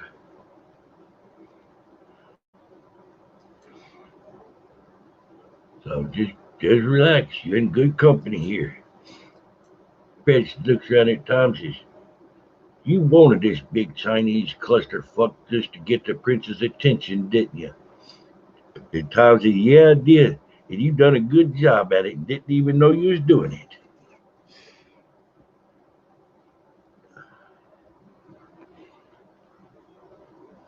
So after dark, there's a knock at the door. The werewolf standing at the door, and Brett says, what's your name? He goes, I'm Diablo. He said, can I open the door? And Brett says, I wish you would like to know what's out there. And Brett tells the people, as long as y'all don't try to run in a panic out the door, you'll be all right. But anybody try to run out the door, they're going to have to stop you hard.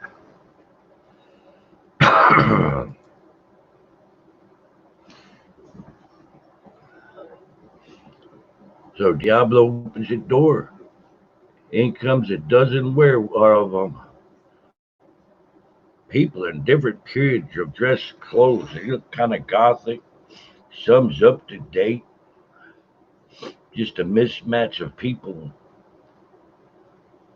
But they move too nimble. Brett's noticing it. They move a little too quick. He's sitting there thinking at that and says, they look like they really well coordinated too. Says, these can't be humans, can they? Tom goes, no, these is vampires. Brett said, vampires? I didn't know there was one until a few days ago. He goes, well, there's more than one. And you're looking at a dozen master vampires. He goes, master vampires? What's a master vampire? He goes, they're of the old blood. They some of the first ones.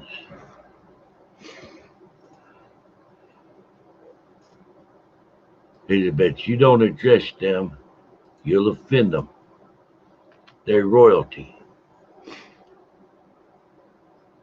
And so just be quiet and let me do the talking on this one so it don't get all fucked up and you cause some people to get killed.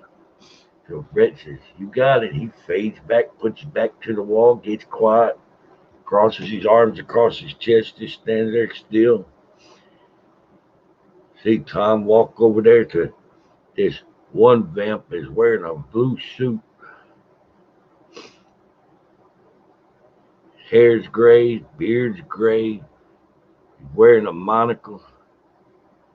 He's thinking, geez, that guy must be 200-300 years old. That vamp stops and looks at him and goes, I'll have you know I'm 988 years old. Don't. And he laughs. I didn't. I'm glad. Thanks for the compliment. I hadn't been mistaken for being that old in a long time now. And Tom talks with them. They come in. They tell Brett, we're going to fix this problem with the werewolves and the people. Yeah, you just stay out of this. We're under Prince's orders, and we're gonna start brainwashing these people, making them doing memory regressions and sending them out in groups. You intervene, deals off, they all die. Brett said, "I'm not gonna mess with anything." Here's Tom says, "Why they act talking like that?" And Tom tells him, "Well, not everybody takes to it easy. It's gonna be some pain and some anguish involved in this."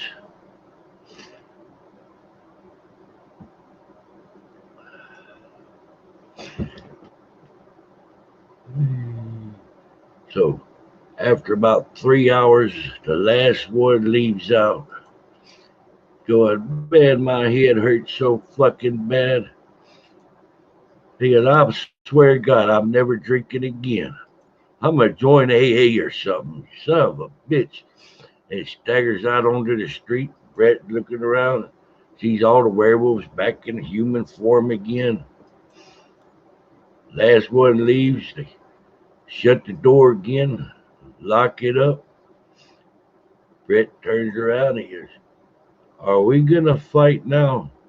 They said, "No, we're not gonna fight. We come to talk for a minute. Yeah, we didn't want any more humans coming back up in here. The bar is closed now." And Brett said, "Well, what are we gonna talk about?" And a lead vampire walks up, tells Brett, "We're gonna take you someplace to talk with the prince, and gonna bring Tom too, and we're gonna see about what we can do about resolving the differences between Mr. Tom Timken here and the prince.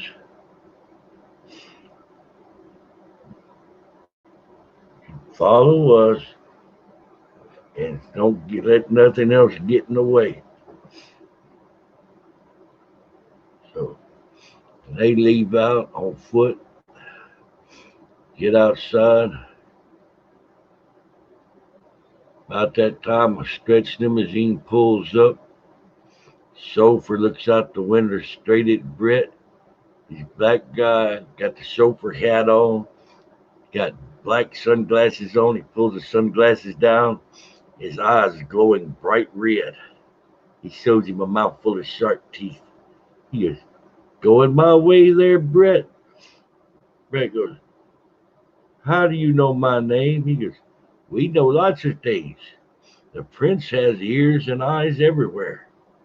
Get in. I'm going to take you to where you need to go." Brett gets in the back with Tom. He goes, "How the hell do they know my name?" He said, "They know a lot. Everywhere you've been, they've been scouring. Vampires are telepathic. They've been reading people's minds. Hell, he might have read your mind."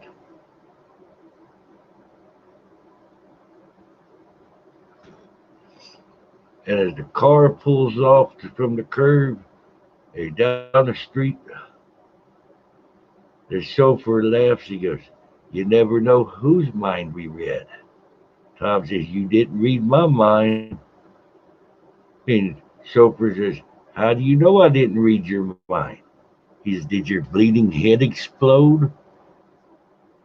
Chauffeur goes, "No, it didn't." Tom says, "Try reading my mind and your brains is going to be all up in the front of this car." Chauffeur's, "Oh, shit. Well, I ain't going to try that then." Tom goes, "Good choice. Do you have any whiskey back here?" Helps himself to some whiskey out the bar, starts drinking. He goes, "Get you a drink there, Brett. You can't really get drunk. Not like you used to. That's free booze. Let's enjoy ourselves on the way."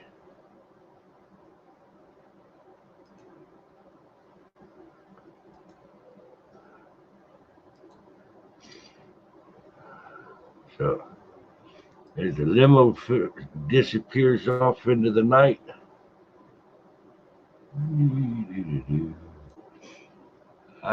there you go. I think I'm going to stop the story for tonight. And We'll start back tomorrow about what happens with Brett meeting up with the prince. That's Prince Ryan. My God.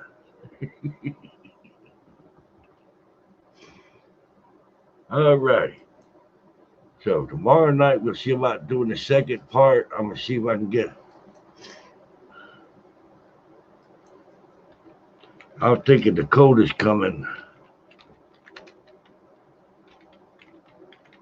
Ooh, doo, doo, doo. Hey, doo, doo, doo, doo, doo. Hey, doo, doo, doo. Yep. Right. Dakota coming, old Skinwalker.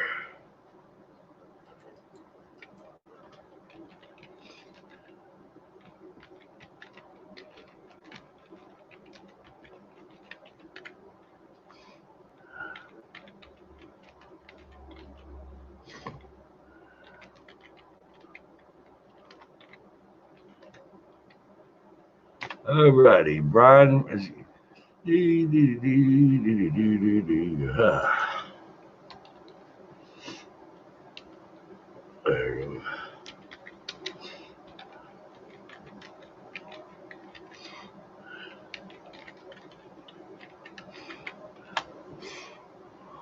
There we go.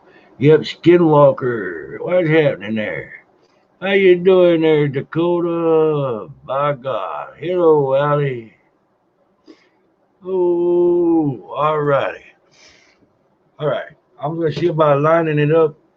Tomorrow, Holly going to tell the second part of the story. I ain't greedy. I'm trying to share the wealth. But that Holly tell part of it, and her channel gets credit too. Ooh, that's it. Oh, how you doing there, Dakota? Hope your grandparents is doing good. By God.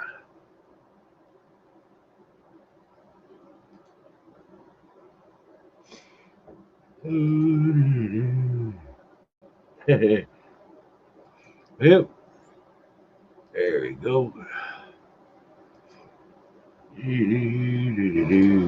All righty, Ryan, Dakota, y'all want to come up top? Let's do some stuff about cryptids. We started the first part up on a story there tonight. There, Dakota. It's the viewers get to make choices of what happens. It's a viewer interactive, flying by the clown seat of his pants story. By God. Involved. Oh, by the way, Ron, this story will have Bigfoot and dogmen in it. You never know. They may have been a Bigfoot in the bar. He just didn't say nothing. They shy.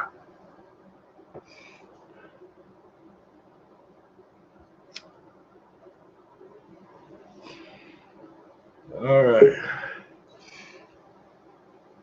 Oh, hello there, Ryan. Oh, what's good, Clown? Hey there. All righty. Viewer's choice. Story for tomorrow night. That was a good story, man. I like that. Thank you, sir. I'm pretty creative. Y'all want dogmen to be good and allies of Brett in the story, or bad guys?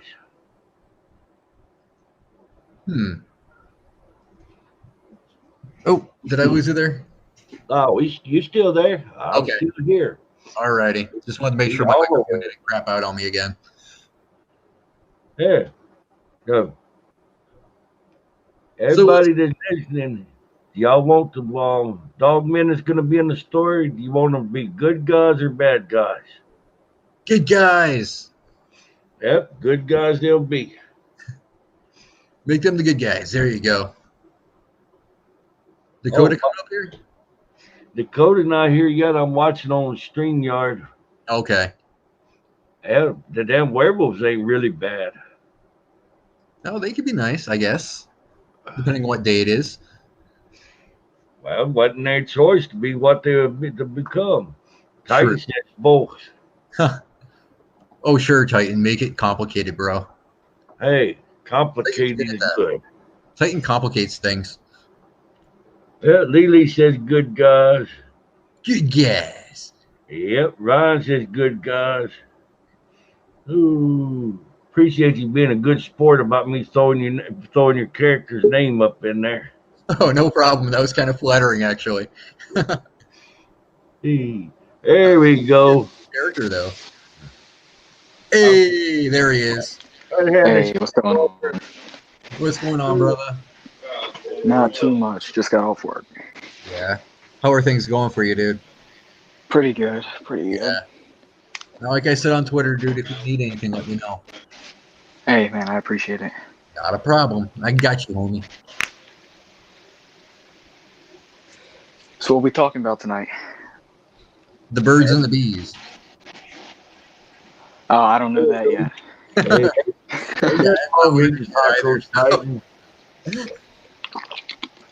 All right. Yeah, it's up to What was y'all. that? It's up to y'all, bro. Y'all Talk- the way to tell this stuff now. I've been running my mouth here for a while. I'm kind of tired. I'm looking to rest. Oh, man. Clown's a talker, as you can tell.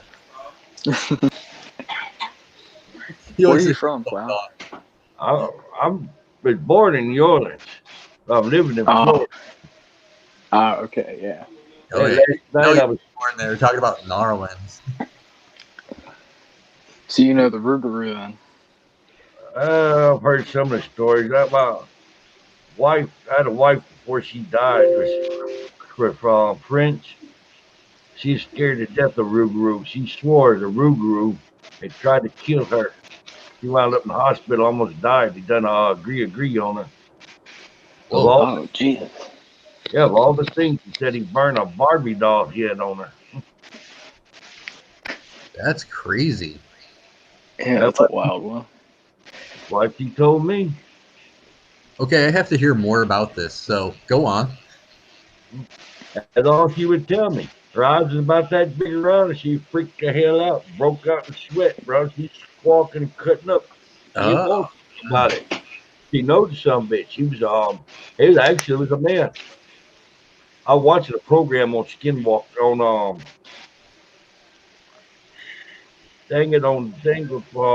Rougarous one night, and she flipped out, stormed off to the bedroom. But she told me this guy here was like a pervert. He's dressed nasty all the time, didn't wear shoes, fish. But they got into it because he wanted something from her. She didn't want to give up. He basically told her, "You die now." Oh, Damn. that's very interesting. A couple of days later, she starts smelling something like burning plastic. He come by and throw the damn Barbie doll head at her, and the hair all matted up. Next thing she knew, her stomach was all fouled up, and she wound up in the hospital. They had to take her gallbladder out. She was suffering some shit there. The doctors didn't really know what was wrong. She'd almost died. Whoa. And why'd she think that this dude was a Rougarou? I'm not sure on that. I'm not gonna. She said some bitch smelled bad all the time. It wasn't like just smelled bad like he didn't bathe. It's just like a bad smell. That makes sense, actually, because there are two different legends there, Dakota. Some of the people actually believe that humans transform into them and transform back. All I know is Lori would fight a goddamn buzzsaw. And it comes out there about Rougarou, and she was climbing the walls, bro. She absolutely had a fit and didn't want to talk about it no more. And you know the bad smell you described, that's interesting because that's the same thing people talk about when they talk about skinwalkers and wendigos. They talk about a sulfur smell that sticks on them. Oh, I've got to go back on the show on Paranormal caught on camera. I forget the name of the bird feather. But they were recounting a story where this guy and his son and a friend was a Native American run up on a skinwalker. And said was trying to follow them. Said the Indian give them a bird's feather, told them as long as they held it, that skinwalker couldn't follow them. Huh. That skinwalker decided he was going to eat them. Crazy. They look like a wolf, kind of covered in fur, and they kind of look like a bear, kind of, but had a human face, and then stood upright. He was eating something off the side of the road. Yeah, I see we got a question from Titan over in the chat. Titan, a Rougarou, it's kind of hard to explain. There's a couple of different legends there. Some say it's like a werewolf. Some say it's like a Bigfoot. But yeah, you could kind of compare it to a Gugly if you wanted to. Yeah, and the name Rougarou comes from French loup-garou, which means man-wolf. Yep. So Rougarou is basically the Cajun werewolf. Yeah. Yep. And they come from Nova Scotia, come over with the French. Yep. Very true. Uh-huh. I don't know much as y'all do. I know a little bit, but I've always been interested. Klown knows Yeah, more we- than he does. I know a little bit about a lot of stuff, but I don't never say I know everything. Somebody say they know everything, that's when something kicks them dead in the ass. Yeah. Yeah. It's like Yeah, the we people don't who know claim to be experts. Yeah, we like No to experts be here. experts in a way, but we know we're not experts. Not even Yeah. close. We just don't No have matter how many books you read, if you're not looking at the thing dead in front of you, you're not an expert. right? Well, I base a lot of it on book knowledge, but a lot of it's just practical life knowledge and talking to people. That's the best way to go about it. Mm-hmm. That's what I do. I mean, I've read a lot of stuff about like with demons and whatnot. That's my thing. I like playing with is demons. But a lot of stuff you read in the books, some of it don't square away with what I've been taught or what I've discovered. Thought I was nuts, man. I don't wrestle with demons. No, thank you. Yeah, that's not my thing. Yeah, no. I'll spend all day on in the woods, but you tell me a house is haunted, I'm not sleeping there. Yeah, I'm going the other way.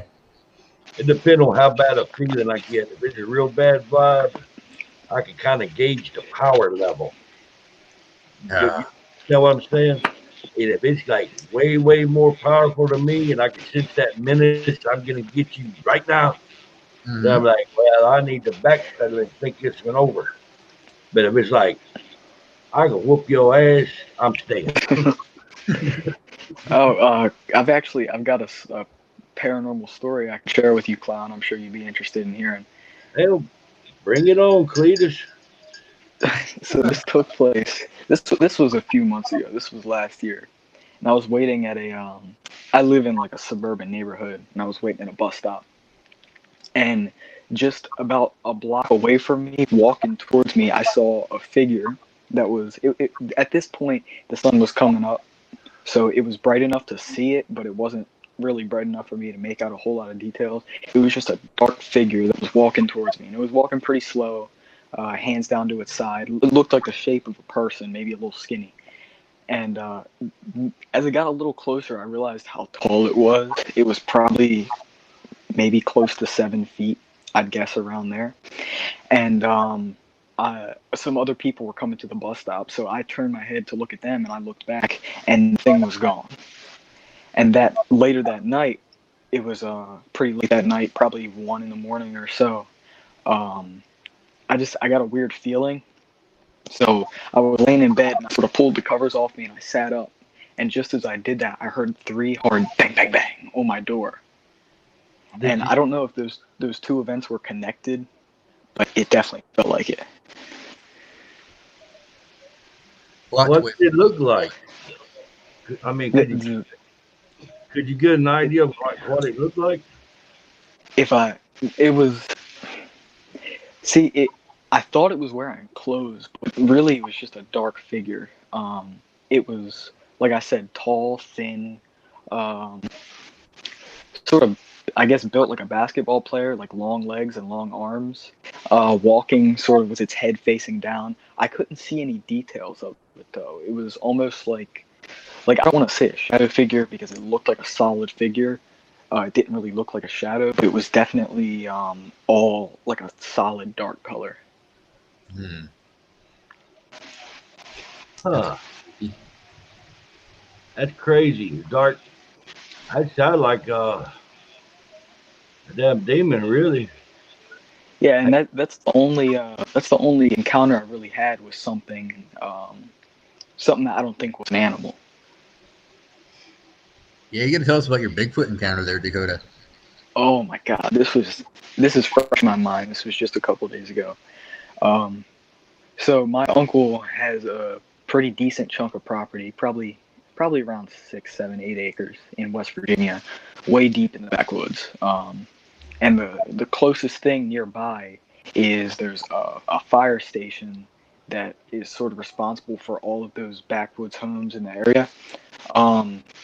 And I'm out at his property, and just earlier I had been doing some shooting. I was sighting in a rifle. So I was thinking, maybe that stirred something up. So I took another rifle and I went to start to walk around the property just to see if I could see anything, see any marks. I didn't really expect to find much because I've been prancing around this property since I was a little kid. And off in the distance, I start to hear the air siren that the fire department plays. And I don't know why they play it. They definitely don't do that around here, but my uncle said it was a pretty normal thing. They play like almost like a wartime siren every now and then. And at first that was kind of like curious, and I listened to it for a little bit and I realized, oh, that's a siren. It's repeating perfectly. But then probably about a half a mile in the opposite direction of the fire department, I hear coming down from sort of this holler just behind his property. I hear like a poor mimicry of the siren, like if something was trying to mimic the siren, but it wasn't quite perfect, and it was a little more high pitched and it was a little bit faster. So if the siren was like, this thing was more like, whoa, whoa. It was repeating that, and it went on for, if I had to guess, 15 seconds, maybe less, maybe more. And then it stopped, and it was loud, it was big, and it sort of like reverberated through me, even though it didn't feel as loud, it didn't sound as loud as it felt, if that makes sense. It was almost like it was hitting me with how loud it was. That makes perfect sense. Yeah, you know what I mean. Like you hear something and maybe it's not so loud, but it gives your body like the vibrations. Oh like yeah, if you were standing in front of a big, like if you were standing in front of a speaker while it was playing heavy metal or like hip hop or something, and just a lot of bass. It felt like that, and I kind of I stopped still, and I had an AR with me, so I wasn't like super terrified, but it definitely spooked me a little bit, and I thought about heading more in that direction, but then just some stories I've heard flash through my mind. I decided it's probably best I circle back around to the house, and that's when I talked to my uncle. Who I learned from him that he'd been having some quote unquote bear activity around his house. Ooh. Like his chickens and his guineas being spooked, as well as his trash being torn apart and rooted through a few nights before. Oh boy, sounds like Bigfoot activity to me, man. It definitely sounds like it. Oh yeah, I would definitely go back there, take some cameras, do what you got to do. For sure, that's definitely a plan. That sounds good there. Mm-hmm. Yeah, we all have to get together and do some investigations, man. Yep, I get your damn money problem straightened out. I won't come down there to where you're at now, right? Out of Arizona, that'd be cool. Yeah, Bentley, Arizona. Yeah, we got to get Dakota out here too. Yeah, hopefully sometime soon. Hopefully. They've been a big investigation, dude. Have a team effort going on. Hell yeah. Hell, they've been I was sitting there showing you on maps last night, and they've been Bigfoot sightings all around here in Florida too. Yep, Skunk Ape. Oh yeah, Skunk Ape. Mm-hmm. I don't think that's what we now we sort of call them a Type 2 more than a Skunk Ape, but there's Skunk Apes coming out of there. Yeah, we got technical with it now. There's a Type 2, not a Skunk Ape. Us crypto guys can kind of be jerks, dude. Oh yeah. People are cutthroat. You call something the wrong name, you're done. Oh yeah, they'll go off on you for it. You're like, that's a type 3 variant 2. That's not a dog, man. What's wrong with you? I'll just tell them straight up, chill out. It's not like I slept with your mother, dude. I got the term wrong. Chill out. Yeah. I say it was them. It was something that didn't look normal. Well, it wasn't. Damn dog man to me. Yeah, and it's funny. That's where you You ask. talk. That's where you ask him, what's a night hag? What a hag is? Well, no. Oh well, we're even. Well, it's not like we're going to take the time to actually ask the dog man or the Bigfoot, hey, what type are you?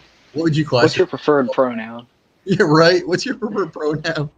That's it. Is it he, she, it? Is it ma'am? Hey, it's dog them, okay? Dog them. Hey, Yeah, pretty soon dog man's going to be like, it's not dog man, it's dog ma'am. we go down that road. The next thing you know, we'll be doing episodes on transgender pronoun challenged, humanoid challenged mythological beings, mythologically challenged beings. I'm just waiting for the day where Bigfoot stops us and goes, whoa, whoa, whoa. It's not Bigfoot. My name is Jerome. Yeah, or buff. Right? Biff. They're going to start getting this because they have names. And you're talking about how uptight people are about the nomenclature we use. It's funny, you talk to people who aren't really in the cryptid circle, who have maybe had an encounter. If you talk to someone down south, no matter what they saw, they'll call it a booger. Yeah. Oh, what did it look like? It looked like a booger. Well, what does a booger look like? A booger looks like a booger. We grew up there around the house. We'd call them woolly boogers. There you don't know, they're woolly boogers. Just call woolly them booger, wood booger. Heard so many. My God. By God. Oh, We all need words that say that. That's contagious. Yeah, you missed a good story, Dakota. Yeah, what'd I miss? He was telling a story that he made up. It was really good. I'll have to go back and listen to it later. He's quite creative. Fred is kind of like a revenant. Only he's not evil. Picture something that gets fixed up by a half leprechaun, half jinn that can't die. Then factor in the Rambo factor, but he ain't got the guns yet. Yeah, there was a vampire named Ryan. It was pretty cool. That's the prince of the vampire. There you go. I'm not going to turn that down, dude. Vampires are a hit with the ladies. I'll accept that. Thank you. Well, it wouldn't have been over the same way if his name would have been Clovis. Nice. One vampire around with a hayseed stick out, the hasty stem sticking out of his teeth with a straw hat and bib overalls. Hey. Welcome to the islands.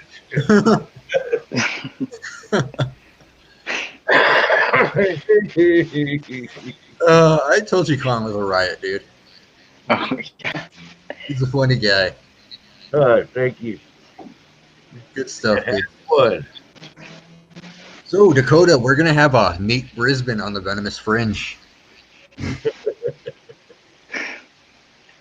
I'm not familiar with that. You don't know who Nate Brisbane is? No, I don't. Oh, he's a cryptozoologist, dude. He's made some different shows to produce different shows. Oh, okay. Yeah, so we're going to have him on the show. That's going to be That'll be interesting. We're gonna get what are you Matt going to talk about? Pretty much, origins of Bigfoot, possible origin of Dogman, stuff like that. Yeah, there's so many different. Wait, is he the guy who thinks that Dogman is a relative of Amphitryon? No, I don't think that's him. I think you're talking about Kevin Tuck. Yep, that's right. Yeah, our boy Kevin. Yep. Time out for a second. Okay, what's going on? You said a dog man akin to anthocyan. There's a lot of people, including me, that don't know what the hell an anthocyan is. So, Amphicyon it's an extinct species of canine, and if I'm not familiar, it had like flat feet instead of hocks, so that's why people think it could have been bipedal. Um, think of it as like a really big wolf. That's basically what Amphicyon was. Mm-hmm. And some people have attributed dogman sightings to being Amphicyon, dire wolves, other extinct types of canines. There's not a whole lot of evidence to back it up, but it's definitely an interesting theory. Yeah, there's a prehistoric hyena too. Mm-hmm. Yeah, there's cave hyenas. Yeah, people are theorizing that the hyena-type dogmen are actually those. Well, I seen a video, and I believe it was the real deal. Guy was out there in the woods with his dog, and there was a jet black dog-looking thing, but the fucker was the size of a black bear or bigger. Oh. Oh yeah, we saw that video. Yeah. That thing was. If that was a wolf, that's a record-breaking wolf. Right. That thing was probably like that dog. If the dog is as big as it looks in the video, the dog looks like it's maybe a 60-pound dog. If the dog is that big, that thing chasing it must have been close to 300 pounds, if not a lot more. You know the weird thing about that video, though, if you pause it at certain points, it actually looks like it's a boar. And if you pause it at certain points, it kind of looks like a horse too. Yeah, but it does. I think Weird. But I it don't think move that's just the way it's cutting through the trees. It don't move Yeah. like that. It's got that grace with of a wild animal. It definitely runs like a dog. Oh yeah, without a doubt. Now, but not a domesticated dog. There's a difference between the way a domesticated dog and a dang like a wolf or a coyote moves. They got that grace to them. True. Yeah, True. they got the big long strides too. Yeah. True story. Me and my wife both at the time of working at Angola, coming back one night, and there was a canine that was almost like Snow White run out in front of me, and I tried to stop. It was on the bridge. Come off the bridge, and I hit it. I did not want to hit somebody's dog. She's pitching a fit, talking about, oh, you killed somebody's dog. And I was like, no, that wasn't a dog. She said, yeah, that was a dog. I said, no, that thing was too graceful in the way it moved. She started cussing and fussing with me about it was a dog. I stopped the vehicle, got out and looked. Made her get out and come look. It was a freaking domesticated dog coyote mixed a hybrid. Mm. You can look at the features of the face and all and see there was like two dangles for the muzzle and all that had too many sharp teeth. The way it was built wasn't right for a dog. It was a hybrid domesticated coyote. Whoa. And the way it moved like a cat. You know, dogs don't have the same. Yeah, they're really graceful. They're just Yeah. That's interesting. Yeah, Clowny actually had kind of a weird encounter with a canine kind of thing too. He was telling me about it the other day. I'm not sure if it's a canine or not. I kind of thought it was like maybe like a damn wild hog for a second because it's so big and massive. But what I saw in the swamp right there in Louisiana and across from not far from where I was living, in the swamp on the bayou side across the street, there was something that I would figure was about 3.5 feet tall at the shoulders. God damn. And my truck passed it. So my headlights is past where this thing's head is. I saw the eyes right away. If the lights passed it, this fucker's eyes were still glowing red. Oh. Spooky. And that some bitch was about yay wide. Jesus Christ. I have You might have saw a dog man, dude. I don't know what I saw. It was too much like a dog bright brush. I mean, like trees and stuff about like big as my fingers, or some my thumbs, some up about my wrist, like the briars and stuff. Mm-hmm. So I couldn't really see it good. It was at night. I could just see the silhouette from the headlights, and I saw the eyes. They turned to look at me. There was no fear in this thing, and I felt just a overwhelming wave of fear. It's like you admitted, like almost like a fear effect, like you would get from a damn demon or a supernatural being. I And decided, I decided to go back home, quit looking for my dogs. I told my wife, the one that was French, she freaked out, told me to screaming at me to quit talking about it. She knew what it was and told me to quit talking about it. It was going to come to the house. Oh, She told me some name in French, and I don't know what it was. I don't speak French. I massacred the language. But once again, she run for the bedroom and shut the door. She did not want to say what it was. Not in English. oh, I'm trying to think of the name for that. There is a French name for something like that. Oh man, what was it? Oh, it's escaping me right now. But yeah, they are said to come to you if you talk about them, much like the skinwalkers do.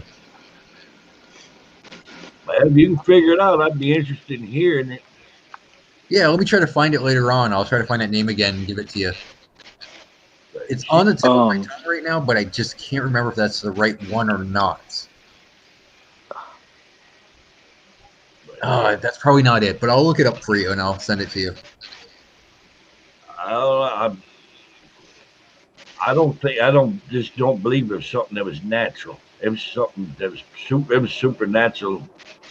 I don't believe in no demon or ghost either. I think it was some kind of creature.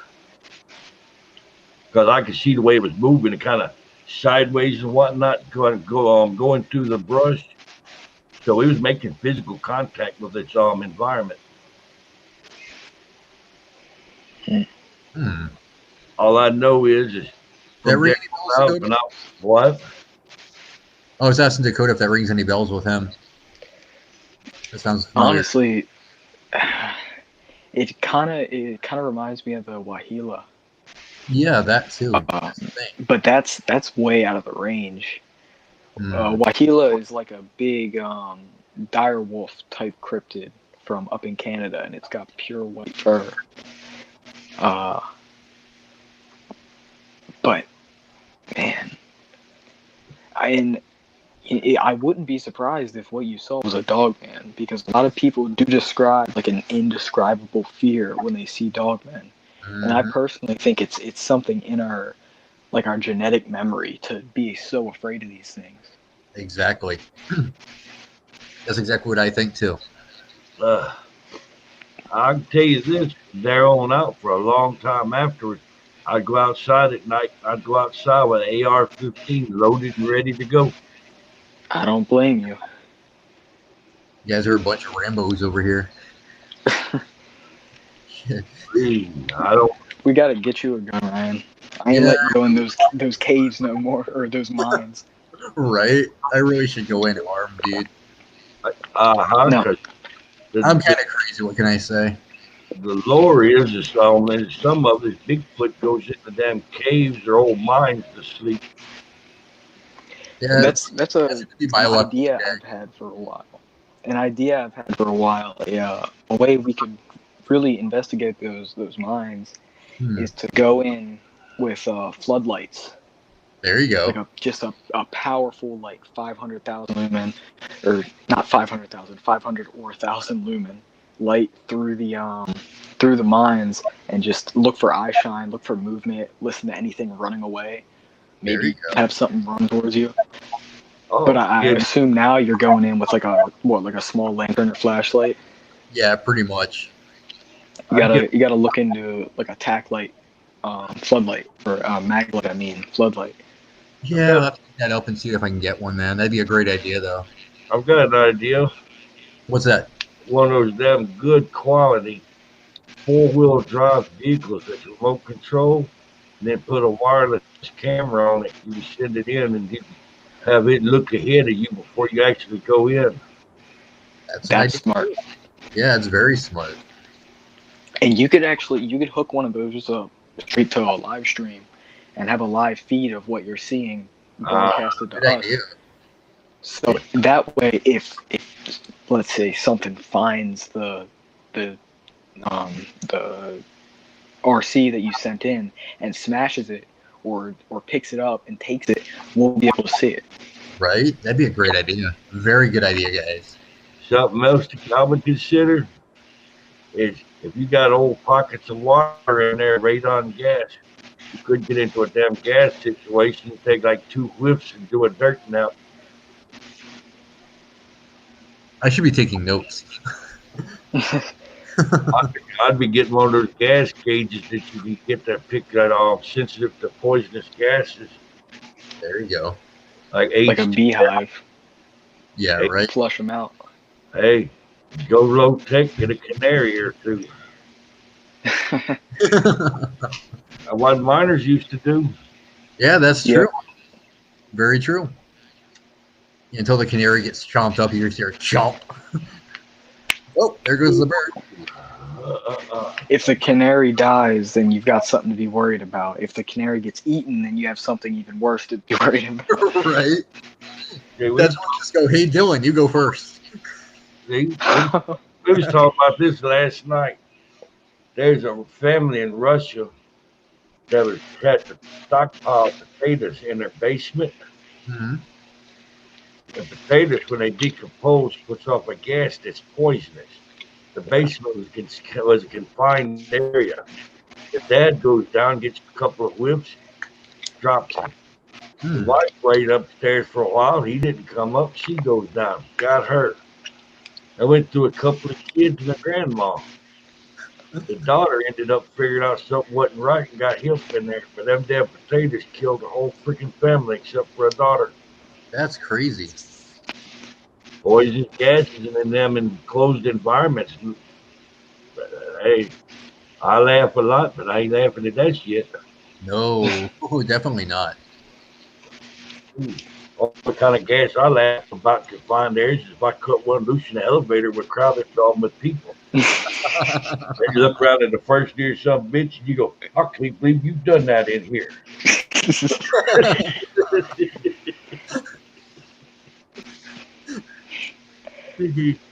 Hey. I've done that plenty of times. The left cheek sneak. Oh, yeah.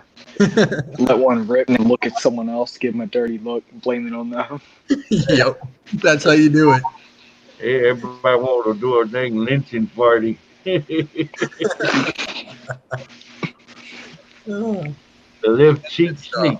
God. Ooh. All right, be right back, guys. Converse amongst yourselves. All right. So All we got right, skinwalkers that saw Bigfoot. Ryan saw a dog man. I didn't see anything. I heard something. I don't know what I saw. I don't know what it was. I can't 100% say that what I heard was some sort of ape, but it definitely sounded like it. If you watch my It Growled at Us video on my YouTube channel, there's something let out an ungodly growl at us, and it was just, oh my God, loud. I was filming with a camera and didn't have a good mic set up. It does not do the growl justice. This sounded like almost like it shook the trees. And we're in the cemetery, and I thought it was a demon at first. I know damn well it wasn't a dog. Got this loud ass growl. And we vacated, but every time we went there, something big moves in the woods along the fence line, like it's walking the perimeter of that cemetery and us in there. And I have to wonder if it wasn't maybe a Bigfoot. I was looking last night, and it's cemeteries in Baker, Florida. They've had a Bigfoot sighting in Baker, Florida. It's interesting you say that because there's actually a whole lot of dogman reports that come out of cemeteries, and it's been that way for centuries. They've just been described hanging around cemeteries, digging in cemeteries, and we have really no reason why, but it's possible that you might have been grabbed by a dogman. That's possible. I know it sounds like a dog to me, but I sure would like to get some damn help to go stake out that cemetery. So we had never heard that growl, but that one time, but it was a thunderous growl. I mean, it's just like, oh my God, like it come from out of a PA system. It was so loud. You should go back during the daytime and look for some You should go back during the daytime and look for some footprints. Mm-hmm. I've been there in the daytime, but hadn't been on the other side of that fence. There is look like maybe a house on the back side. You see a shed. My fear is this: the spirit box has done confirmed two different spirit box sessions, one by me and one by somebody, Rosie from Alan and Rosie's Adventures. They said there's been some occult practices done on that other side. I know this for a solid fact. When you get to the back end of that cemetery where the trees are, all the hair stands up. Something is there. Wow. It does not want you there. You get that feeling like, you take a step farther, something can get you. Mm-hmm. I know that feeling very well. And I still go in there anyway. Yeah, you're like me, man. Even though the scary things happen, you still go out there and do stuff. Huh. Yep, quite like me, man. Hey, And if you're not getting scared, what's the fun in it? Right? Exactly. The thrill. Exactly. I'm gonna turn into an adrenaline junkie. One day it's gonna scare me so bad I'm gonna talk funny. I'm gonna talk really weird and come home and do narration videos. Now for the top 10 videos. There's one place. There's one that scares me bad, and I'm gonna have to go back and face it again. And that's that damn abandoned prison. I had never heard so many growls or demonic laughs anywhere in all my life. I've been doing chasing ghosts and stuff for about 15 years. I've been growled at before, but not like this. I just every little bit out here in the growl. It's just things just outside of an open doorway. This crazy demonic sounding laugh. Hey Dakota, Allie got that reference too. Oh yeah. That's probably what happened to Chills. He's got a Bigfoot looking through his window. That's why he talks so Speaking of, have you showed Klown those peeping Bigfoot pictures? Yes, I showed him those yesterday. Yeah, we shared them on live last night. Oh, Dakota, speaking of those photos, you want to hear something funny? Somebody was telling me it can't be Sure. because they look like they have primate eyes. And I'm like, of course they have primate's eyes. Yeah. Primate. I saw that, and they're like, "Oh, it doesn't look like primate, or it looks like primate eyes," and I was just like, They're primates. "What do you think it is?" They're supposed to have eyes in the back of their heads, man. They want cat eyes with slits down the middle. What do they want? Right? It's weird, man. And I don't know. That picture just backs up all the accounts that I've heard where people describe them as having dark black eyes. Yep, exactly. And that's actually very gorilla-like. Oh yeah. So, they could be smart apes. I think they are, but And I imagine they probably have massive pupils. Oh, yeah. Just because they've got to see in the dark so well. Mm-hmm. And people who describe seeing them, usually those accounts where they describe them as having black eyes, they happen during sundown, sunup, or at night. Right. And the accounts where people see them during the day, you don't hear that as much. And I tend to think that they have, just like our pupils expand and close up, they have dilating pupils to an even greater degree. So you put one in the dark and it can see perfectly. You put one in the daytime, its eyes will look almost like ours. True. Very true. Yeah, people don't like to accept that, though. They want to add the supernatural element to everything. I tell you, whatever is in that picture, though, it's not a mask. And if it's fake, it's a bunch of really well done, consistently done pictures. Oh, because there's no way you're making a mask like that with moving eyes, and its face even looked like it had oil on it. Like it looked like an oily gorilla face. Yeah, somebody said that it was somebody doing blackface, that they had paint on their face, but that just does not look like paint to me. Did you take note of how close they go to the eyes look too? Mm-hmm. Yep. But they're And ignoring the the nose, it reminded me of like a Scandinavian troll, how big the nose was. right. So yeah, that's got to be legit photographs right there. Those have to be real. That's some of my favorite evidence to come out in a while. Yeah, that's probably the best evidence we've had for a long time. Yeah. We need some evidence like that, more of it. We need some good Dogman We photos. just need a. Yeah, man, there's just not enough. There's that one video of something looking through a window that could be a dog man. It could be a Bigfoot. No one really seems to come to a solid consensus on that. Right. But other than that, there's a street light photo, and that's it. Yeah, so who knows? But hopefully I'll have some footage I'll be able to show pretty soon. I'm just waiting for the guy that owns a property to say yes or no. Yeah, it's just vocalizations, right? Yeah, it's definitely vocalizations, but it's really good stuff, man. Yeah, man.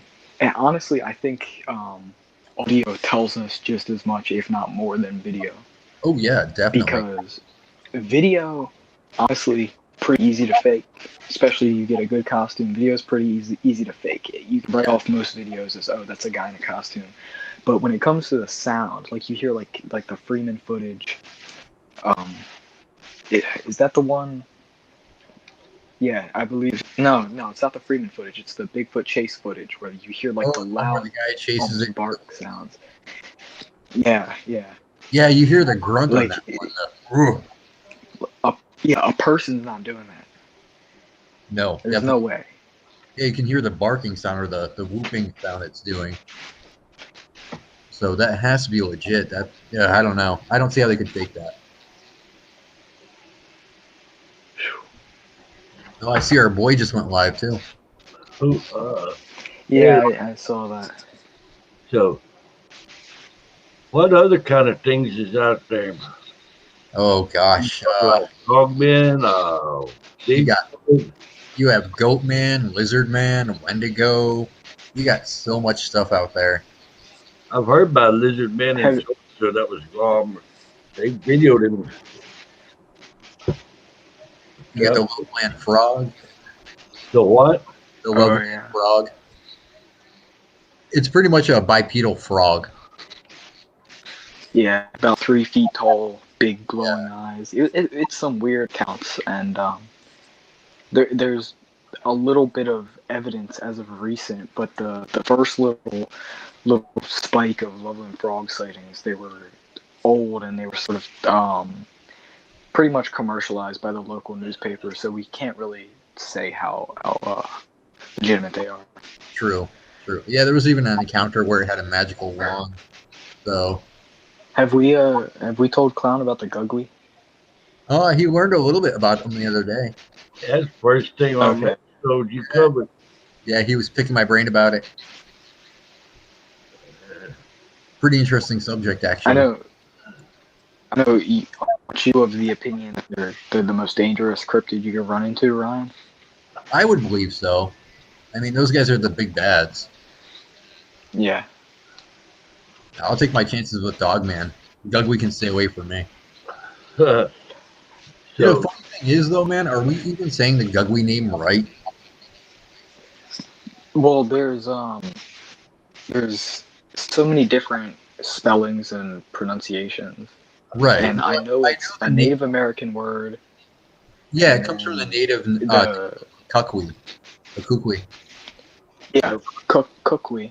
And then everybody knows what you're talking about. It's good enough.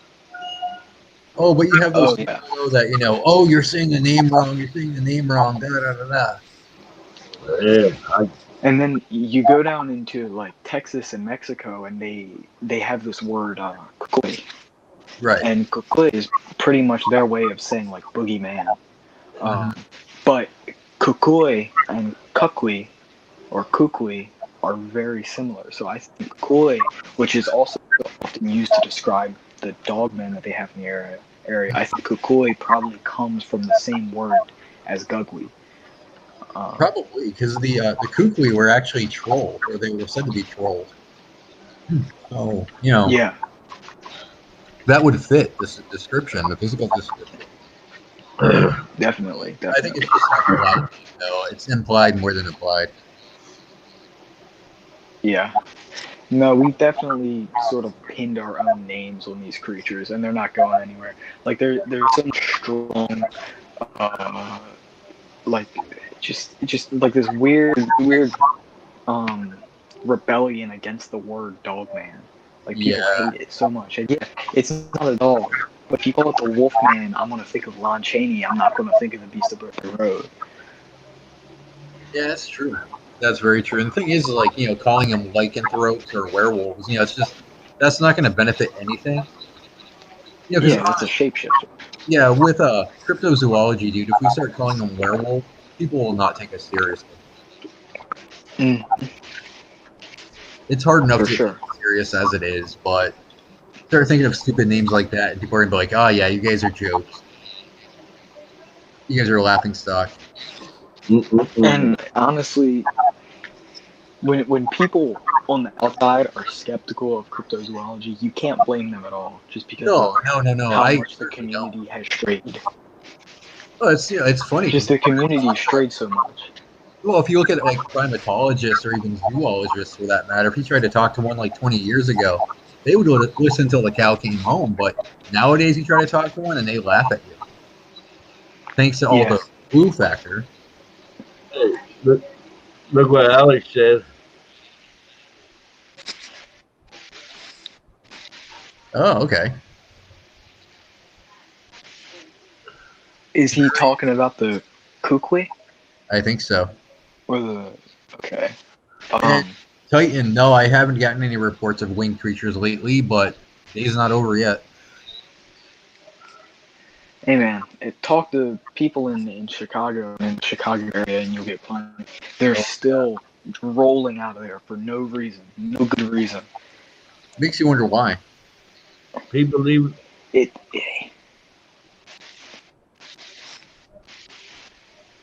What was that, Clown?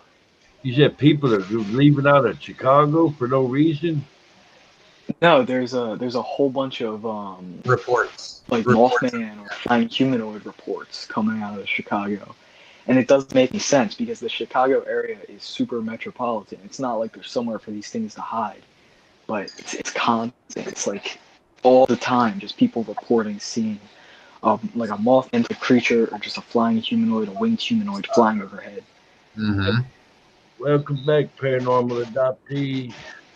Have you looked at how many abandoned buildings there is in Chicago?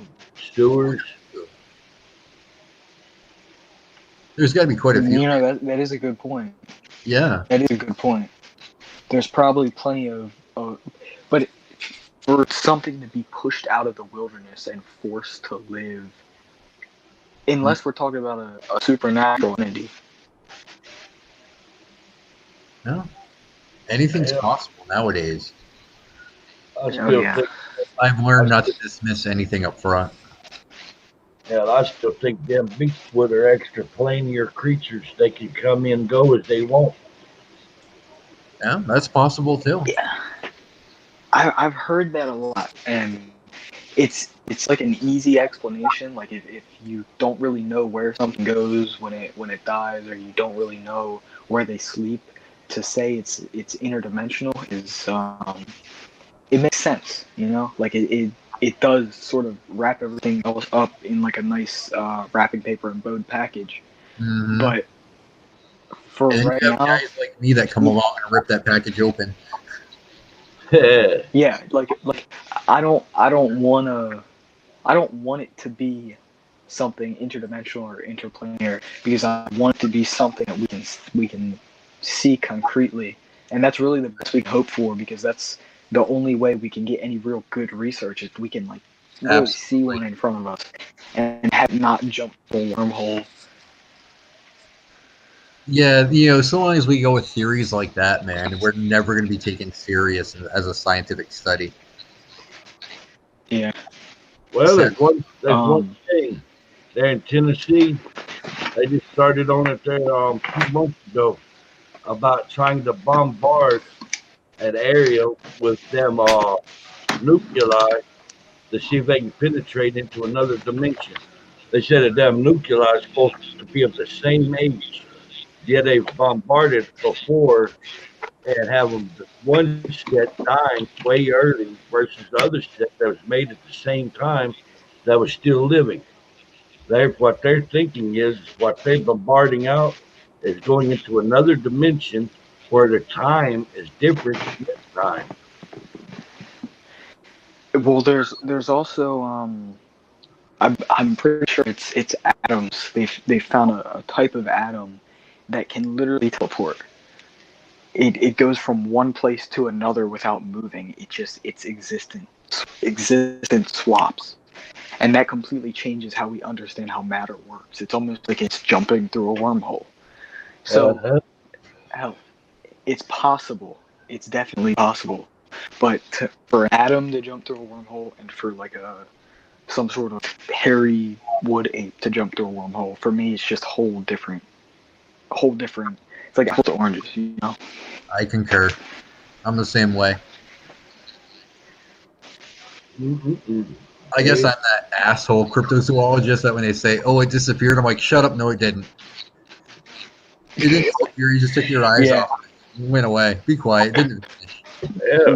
There's that one. It's an Australian Yowie researcher. I forgot the guy's name. He seems like a cool guy.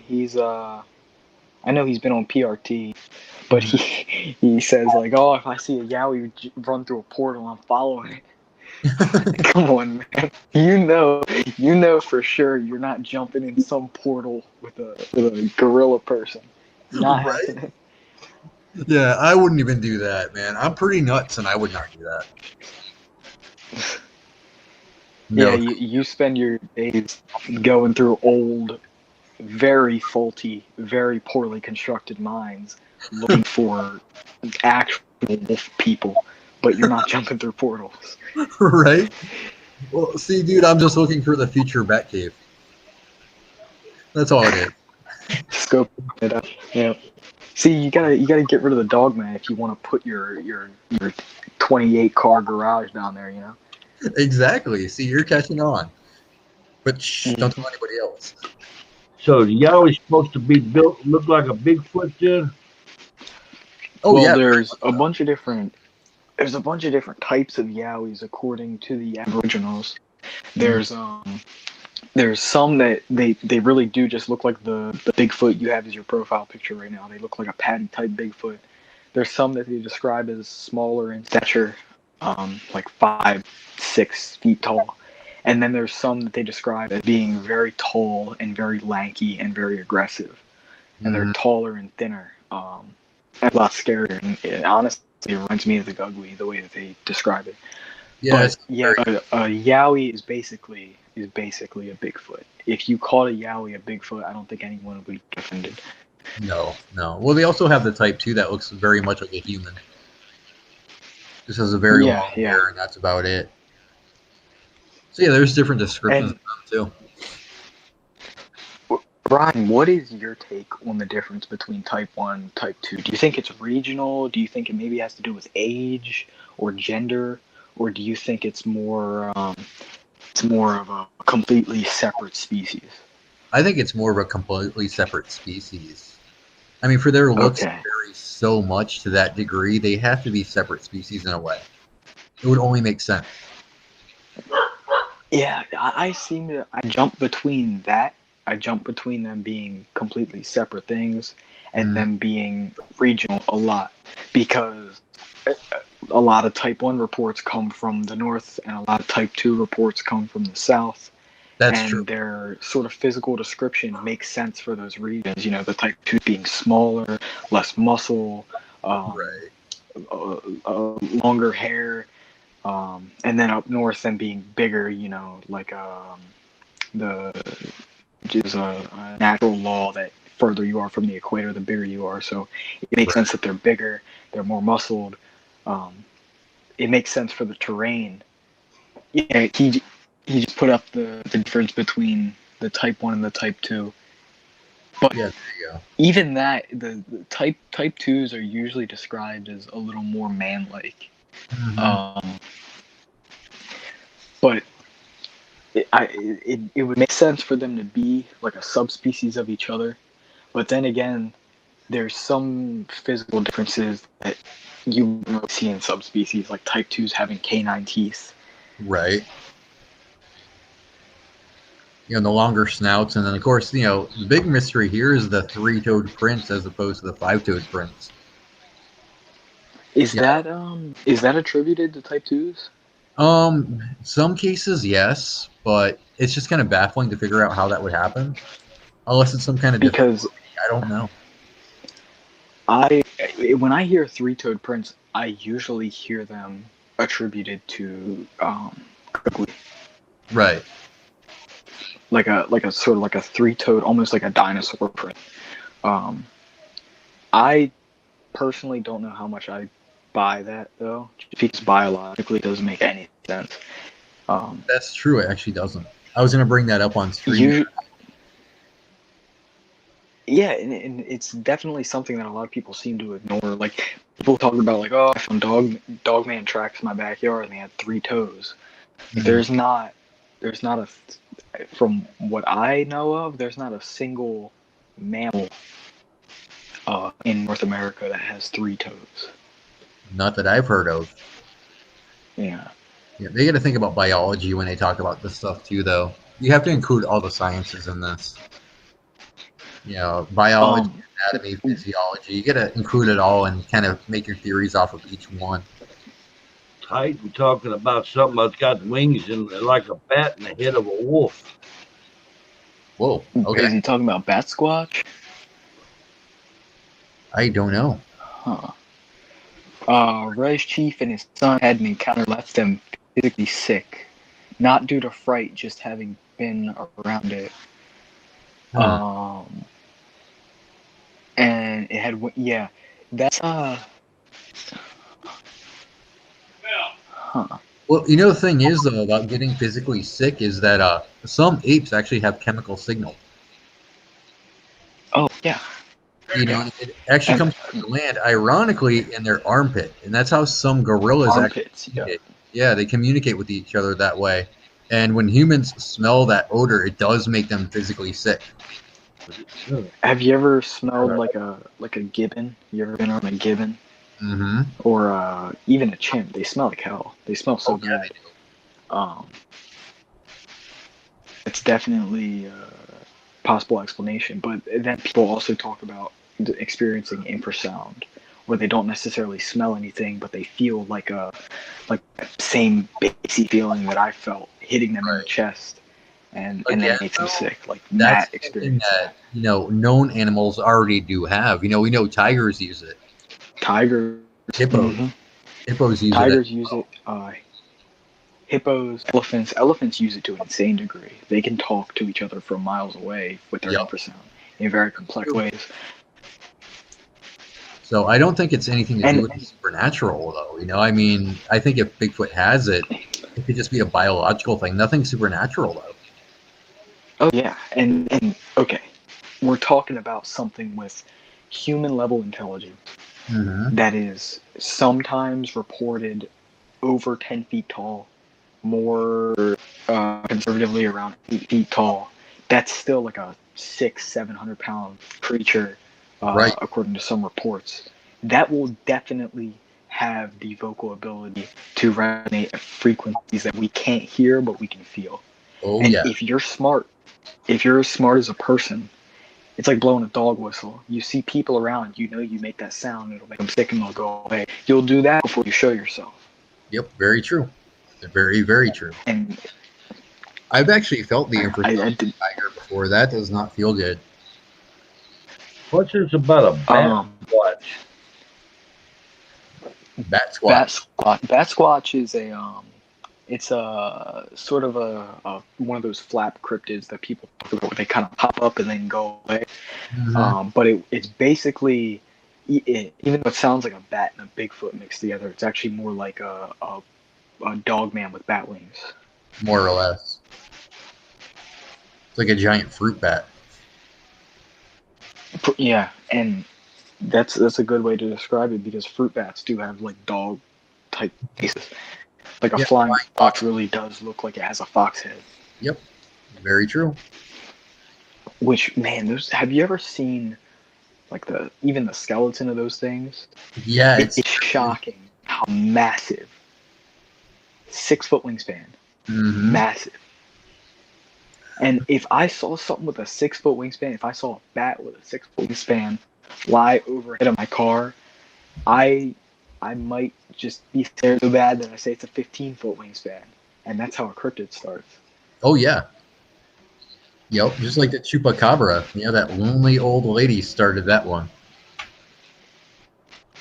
Oh yeah, yeah. For people who don't know, the legend of the chupacabra in Puerto Rico actually started with a lonely old woman who watched the sci-fi movie Species and then went to bed, and she had a nightmare about the creature from Species being, I believe, on her patio or on her porch, or maybe on her balcony, one of those, and it scared her so bad that when she woke up in the morning, she'd completely forgotten she'd watched the movie, and she called the police and reported it, and the newspapers ran it because it's a good story. And what else are you going to write about in Puerto Rico other than your terribly failing government? So they sort of ran with the story of this creature, and then they attributed to the livestock that had their blood drained, which was likely done by cults, not by any sort of animal. And that's how the legend of the chupacabra sort of arose. But later on, that woman, that that poor old lady that started a whole phenomenon, she saw the movie Speed as a creature. And, well, maybe it was just a nightmare. Oh, there you go. Connie pulled up an image. Nice. Yep, there's Best Watch. Yep. Yep. That's one of the freakier cryptid descriptions that you can find is a winged dog man. That's terrifying looking, actually. Hey, Reminds me kind of the gargoyle. Right? It does look like that. Titan, bro, come up to the chat, dude. If you have some encounters, tell them. Oh, for sure, dude. Let's hear them. I'd love to hear that. Don't be a hobbit, Titan. Come on up. Yeah. We don't bite that hard. Don't worry, you won't get rabies. Well, There's not the from link me. right there. Come on up, Titan. My God. Won't get rabies. Hey, Lockjaw, maybe, but not rabies. distemper. Oh. Yeah, you might want to be careful, Titan. I am due for my shots, so. Hey. There. Resume to our program that was normally in progress. My God. My God. Everybody's going to say that now. My God. All this time, you didn't know that Ronald McDonald knew Bigfoot. Oh, Titan, come on, boy. Get on up here. look at that. Oops, that's not right. I think Titan's nervous to come up. There, Did we scare you, Titan? there. There you go with that. Hey, you bring that. Hey, hear that. Oh, and you end up with that. My God. Oh. White gravy. There you go.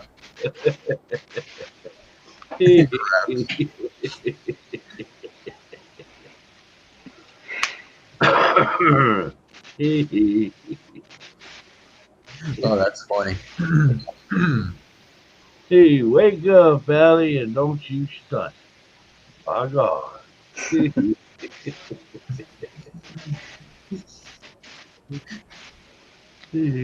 I still find Ronald McDonald be far more terrifying than the Sasquatch in that picture. Why, where do you kick in the McNuggets? That too. Terrifying. One of these kills millions of people every year. The other one's Which one is it? That's it. Oh, hey, it's time to redecorate. My God.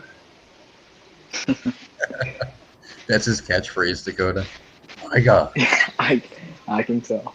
I had to renovate. I was gonna say if that's really your house, Glenny, I'm moving in. I could play the piano.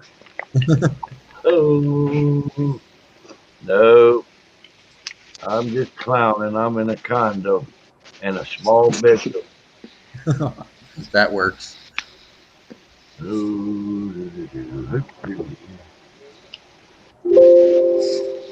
What was that? Hey, I've been meaning to ask you, Ryan. What do you think about that theory that I have that skinwalkers are not actually shapeshifters, but more like professional mimics? I think it's a very good theory, and it's entirely possible. I would not ignore that one. Because if you really read the Navajo lore and what they talk about Inabushi, is that it's not necessarily like an animal in the woods that Right. will eat your livestock or eat you. It's more like a hitman. Yeah, it's like an assassin. Yeah, someone who you'll make a deal with this dirty medicine man, and he'll come and he'll cull your rival sheep, or he'll come and he'll kill your daughter's suitor, or Right. he'll murder your brother so you can take his place as a family or something like that. And They would have to be like, what really swayed my mind to this is that very good video of what looks like a person mimicking a panther, scaling the rocks. It makes me think that maybe these people describing tailless wolves, what they're really seeing is people who are very athletic, very good at what they do, and that is mimicking animals so they can do the dirty deeds that need to be done on the reservation. so they might be contortionists in a way. Maybe not even contortionists. I mean, they move like gymnasts almost. shit, They don't really need to twist their bodies up a whole lot. That is completely possible. It's a great theory, though, dude. Hey, You should post that in the Venomous Fringe, bro. Hey, Ryan, I want me the contortionist. By God.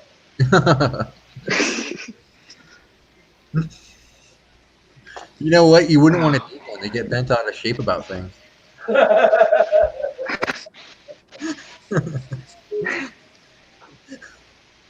Oh, the cheap jokes, man. You gotta love them.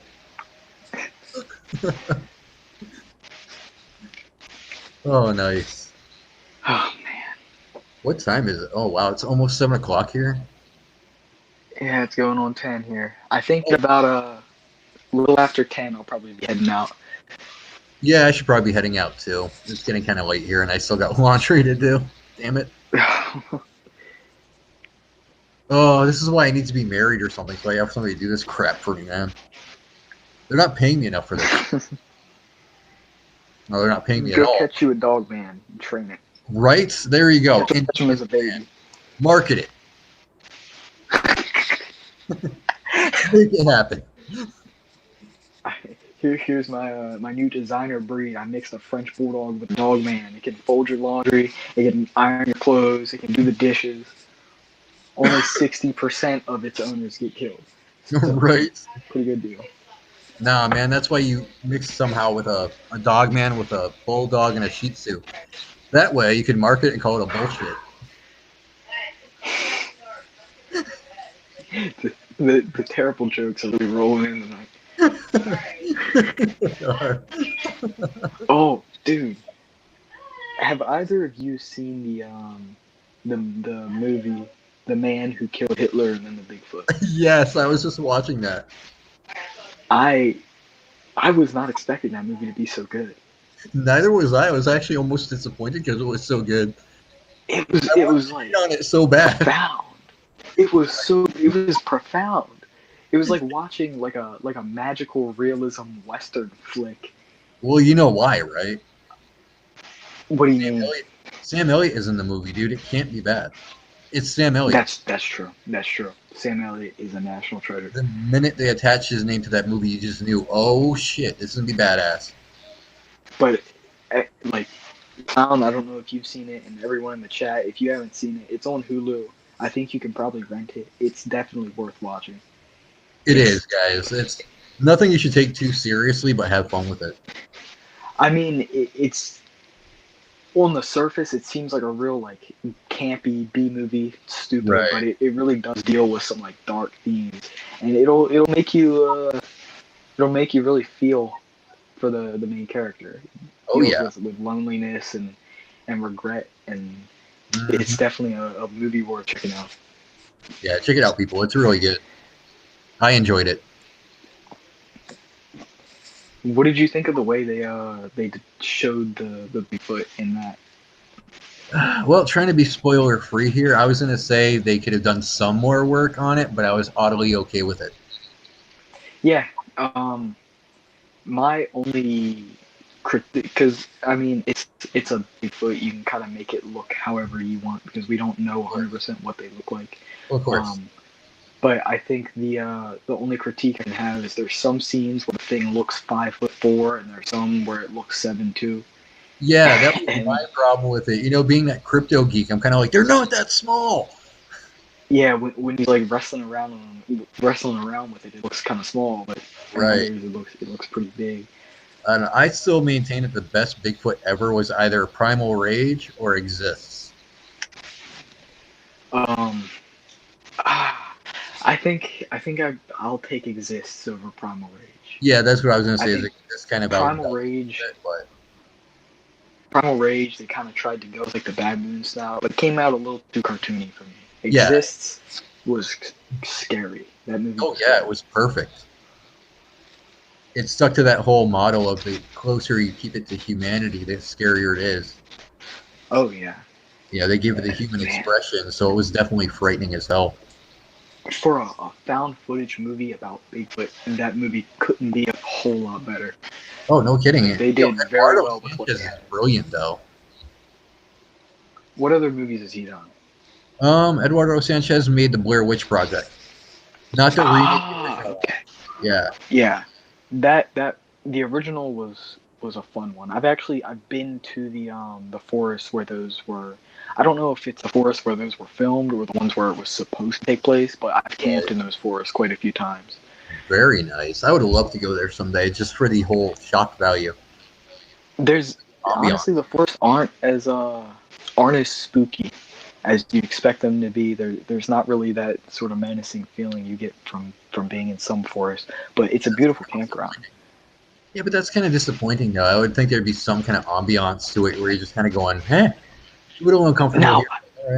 All right. I will say there was one particular time where I stumbled across a certain field as a kid, and something gave me like the chills. I was a little kid, and I ran back to camp just because it gave me the creeps so much. But to be honest, it's mostly a recreationalized campsite. Right. I've had moments like that where I'm at like the mouth of a cave or something. I don't even go in, and I just get that feeling of, no, not today, and just turn around and run away. That's why you need to start carrying flashbangs or something. Just toss them in before you go. Get a megaphone and be like, "Hey, dog man, I'm coming in. You in there? Bark if you hear me." You see what Allie put up? What do you say? You see what Allie Got put up? footprints. Oh, Allie. She got dog man around her house. Oh yeah, I knew about Allie. that with Allie. Allie, I still want you on our show. Do you have a Twitter, Allie? I don't think she does. I think she had Facebook, but not Twitter. But My chat isn't loading. That's a shame. But Allie, if I can find you, I will reach out to you because I'd love to see those. Yeah, and Allie, if you still have Twitter, follow me. what's up, Allie? Hey, Allie, come on up on panel. You can tell us up here on panel. Yeah, I'd love to hear that. I'd love to hear what you experienced. I can stick around for a few more. Yeah, I can stay for a few more minutes too. Yeah. I should be pulling a Matt Dakota. I should just suddenly slam down my mug and be like, "Okay, you boys want to hear something good?" Oh man, it's a shame that I can't share that story with a whole lot of people just because of what followed. But man, that was that scared me at first, man. The way he slammed his cup down, I was like, "Whoa!" And that got serious. It wasn't a cup. It wasn't a cup. It was a whole wine bottle. It was a whole wine bottle. He finished that thing, went bottoms up, slammed it down, and just started spitting facts at it. Right? The way he did it too. So you boys want to hear some good stuff? Yeah, Like I didn't even know how to respond. I just kind of went quiet, and he was like, "Yes." Yeah, I was kind of like, sure. I got, My friends. Some of them are very interesting. hey, And by the way, everybody, I do know Dakota too. We are actually buddies out of this place. Yeah, I've known Ryan for. Whew, It's been about It's a been- year now. I think it's been over a year. Yeah, it has. that's it, Allie. I hope you get permission to. Yeah, we've I've known each other for a actually long been time. waiting for permission from what's out there to let her take pictures of it. You don't need their permission unless you're doing nudes. Then definitely get their permission, but you know. Well, now if they hide you Maybe from, they have mange. You oh, don't want to embarrass them. not if they hide No, you. I could make kind of friends with them there, sort of, and get more tolerance. Right? That's what I do. I'm telling you, Dakota, though, I really hope this guy lets me release this audio because we heard some good stuff the other night, dude. I don't see any reason why he wouldn't if it's just audio. I don't know. He's nervous about people going to his property, and I keep telling him it's just audio. We're not going to show any video. Yeah, he's just like, well, let me think about it. Let me decide. Da, da, da, da. So, Question for you: also, it's what's that? have you took that audio to like the university, see if you can run it through and get it analyzed by the zoology department? To see if they No, can that's match those ones? the next step. Once he actually clears us and gives us permission to use it, we will bring it to the university. if you can't get it cleared for the public, I'd ask for his permission to share it with Bob. Well, there's He's got to be a loophole. pretty good with that stuff. I should think there's a loophole since we were the researchers that went out there on his request. He asked us to go out there. So I should think because we researched it, we recorded it, it'd be allowed for us to just use it. But Well, yes, the footage Non-disclosure itself agreement. is your property, but I feel like Non-disclosure agreement. oh right, You're drawn up and you say, look, I agree to these terms. I won't release the location of where this is or give your name or anything like that. All we won't use is the sound. good idea. Do a good old NDA, spend $15 or $20 to get it all notarized. It's illegal. Okay. You tell the idea. guy, you got this amount of money if I sit there and give out the location where your house is. And I hadn't done it yet, so what you got to lose?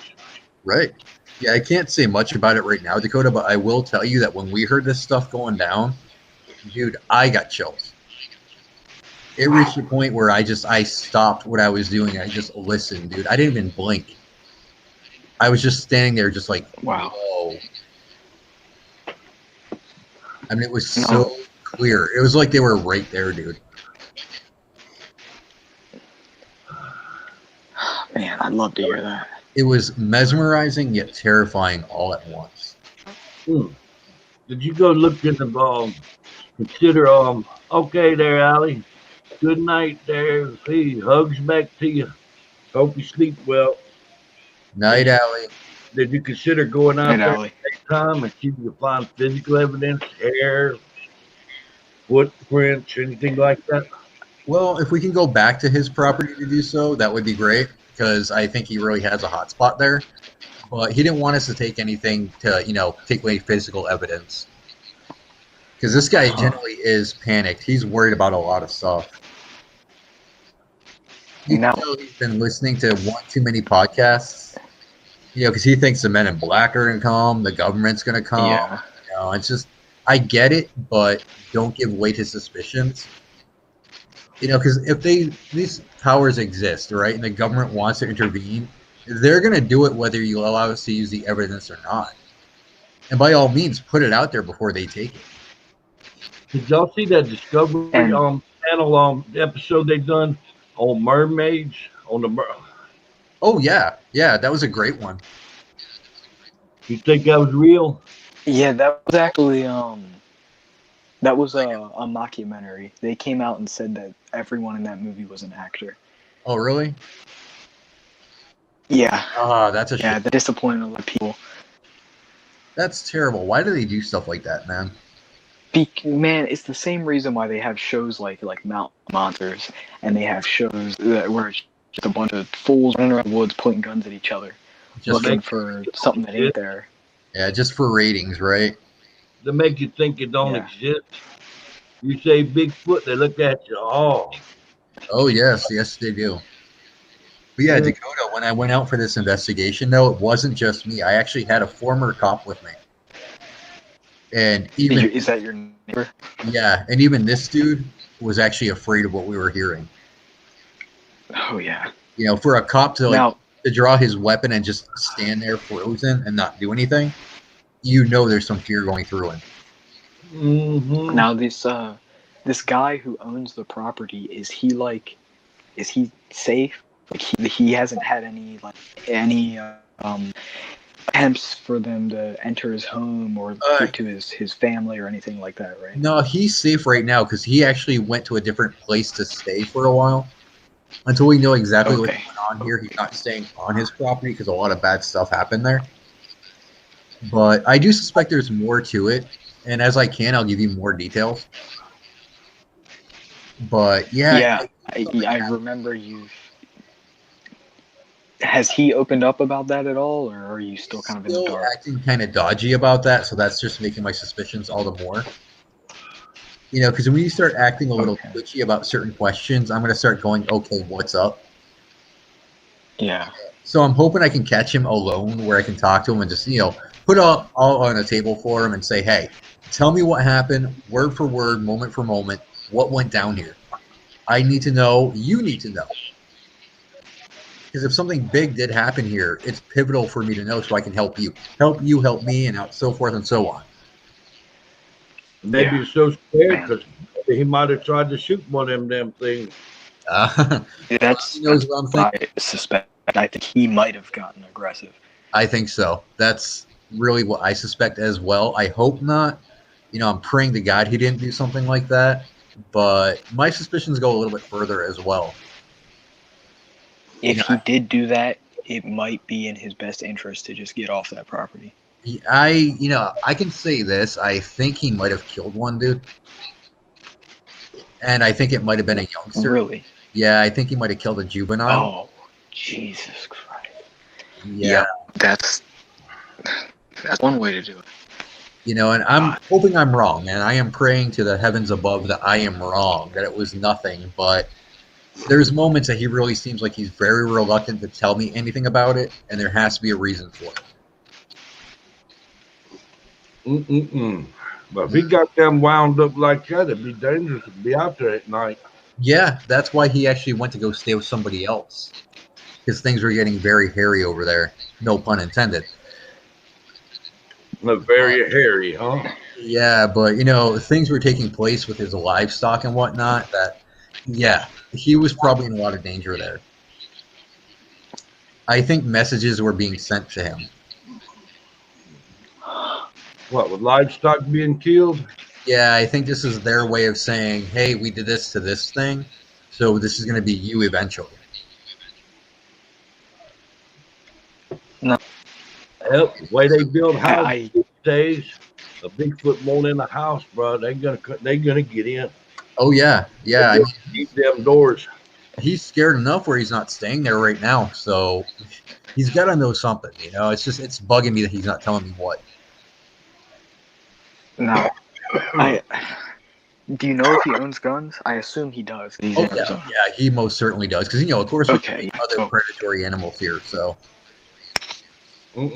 Whenever people tell me that they have activity going on, what I usually tell them is that if they don't have a gun, you need to get one. Right. You can get a slug shotgun for $300. You can get an SKS for $400. Like guns, they will not break the bank, and you won't regret getting them. Right. But you do not shoot that thing unless you have to. Exactly. Because whether it's a Bigfoot or a dog, and they do not act alone. And if you shoot something out your window, if something's looking in your window and you raise your gun, you shoot it, there's a hole in your window now. Yep. There's an entrance to your house, and you put it there. You do not shoot unless your life is in danger. Yep. Exercise caution at all times. Absolutely. You know, I'm hoping to find out more. I'm going to be meeting with him this weekend, so I'm hoping to probe a little bit more into it and maybe get a better feel for what's going on here. You should ask him if you can record just audio of an interview. That'd be a good idea. Yeah, I'll be talking to him this weekend, so I'll definitely let you know what goes on with that. Okay, yeah. I'm kind Try of to get what you get can him on the show as well and do an interview with Chris and I, but I don't know, man. He's that'd be not good. keen on that. Yeah. He's not keen about it at all. I mean, that's definitely a tough situation, and I don't blame him. If he genuinely thinks life is in danger, if he genuinely thinks that if he says the wrong thing, then he's going to have government agencies at his door. Right. If he killed one of them, then he could be in trouble. Yeah, very much so. You know, you got to think too. We all maybe fall down. You know. Oh. Yeah. I was thinking about getting some of those actually. By God. Oh, yeah. I'm figuring they smart. I'm figuring they smart. You might get put the hook on something heavy. Another. Yeah. But yeah, as I know more and I have permission to release more, I'll definitely let you guys know. Yeah. I'm not no expert. Don't claim to be no expert on no Bigfoot. I believe they're smart or damn near smart as a person. Oh yeah, without a doubt. One with a damn bear trap, but I bet you wouldn't get two. Well, it's always worth a shot. But yeah, I will definitely let everybody know more though, as I actually get to express permission to release more. Hey, you can always go to that Rustic Hillbilly show. I'm not calling the name where they chase after monsters and get them to build one of them Wile E. Coyote monster traps. Oh, God. With my luck, I get stuck in that trap. And I'd just be left wondering, how in the hell did this happen? Ryan, don't move. You're not alone in the trap. Ah, crap. That would suck. From bad to worse. Terrific. All right, guys. I do have to split out for now, though. Yeah, I think I'm going to head out, too. All right, Dakota, I will catch you guys later. Dakota, I'll catch you on Twitter, bro. Yeah, it was good finally talking to you. Yeah, man. Good to talk to you. Quick question. Sure. Y'all be game for a set day of the week to do a cryptid style segment on here regular? Of course. Sunday night? Sunday nights works for me. Yeah, that would be good for me too. All right, so every Sunday then we'll let y'all have run the asylum there with cryptids. All right, sounds good to me, bud. That'll be fun.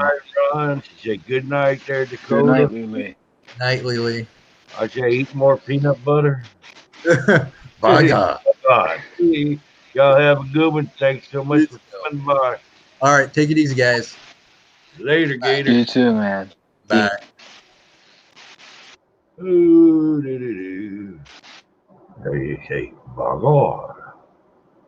Oh. Damn it. I'm a little extra too bright here. I ain't never been accused of being too bright before, but I think I'm accused myself of being too bright. Oh, there. Oh, I don't like that. It gives the fuzzies.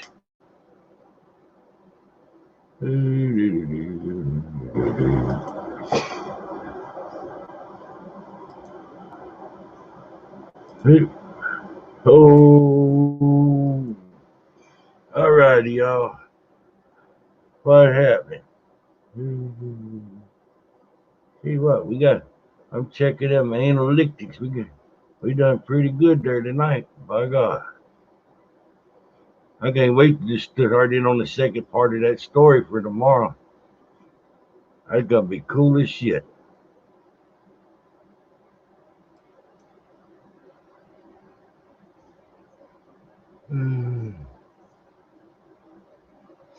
Uh-oh.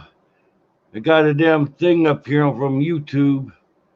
It says important. Due to COVID-19, we will conduct fewer human reviews to protect the health of our extended workforce. Unfortunately, as a result, we may remove content that does not violate our community standards. That's from YouTube.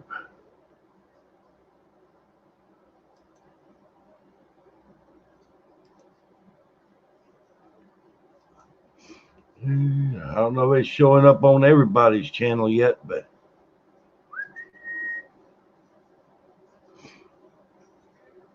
there we go. That's what I'm seeing on my analytics channel right now. You see the fine print? YouTube put a statement out.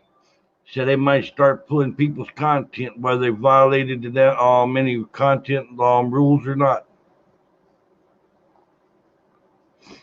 You'll read more about it and learn more about it on your go to your YouTube studio and check it up on them old analytics. By God.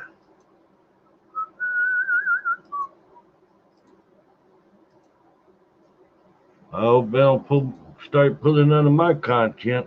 That would suck. Yeah, that's messed up.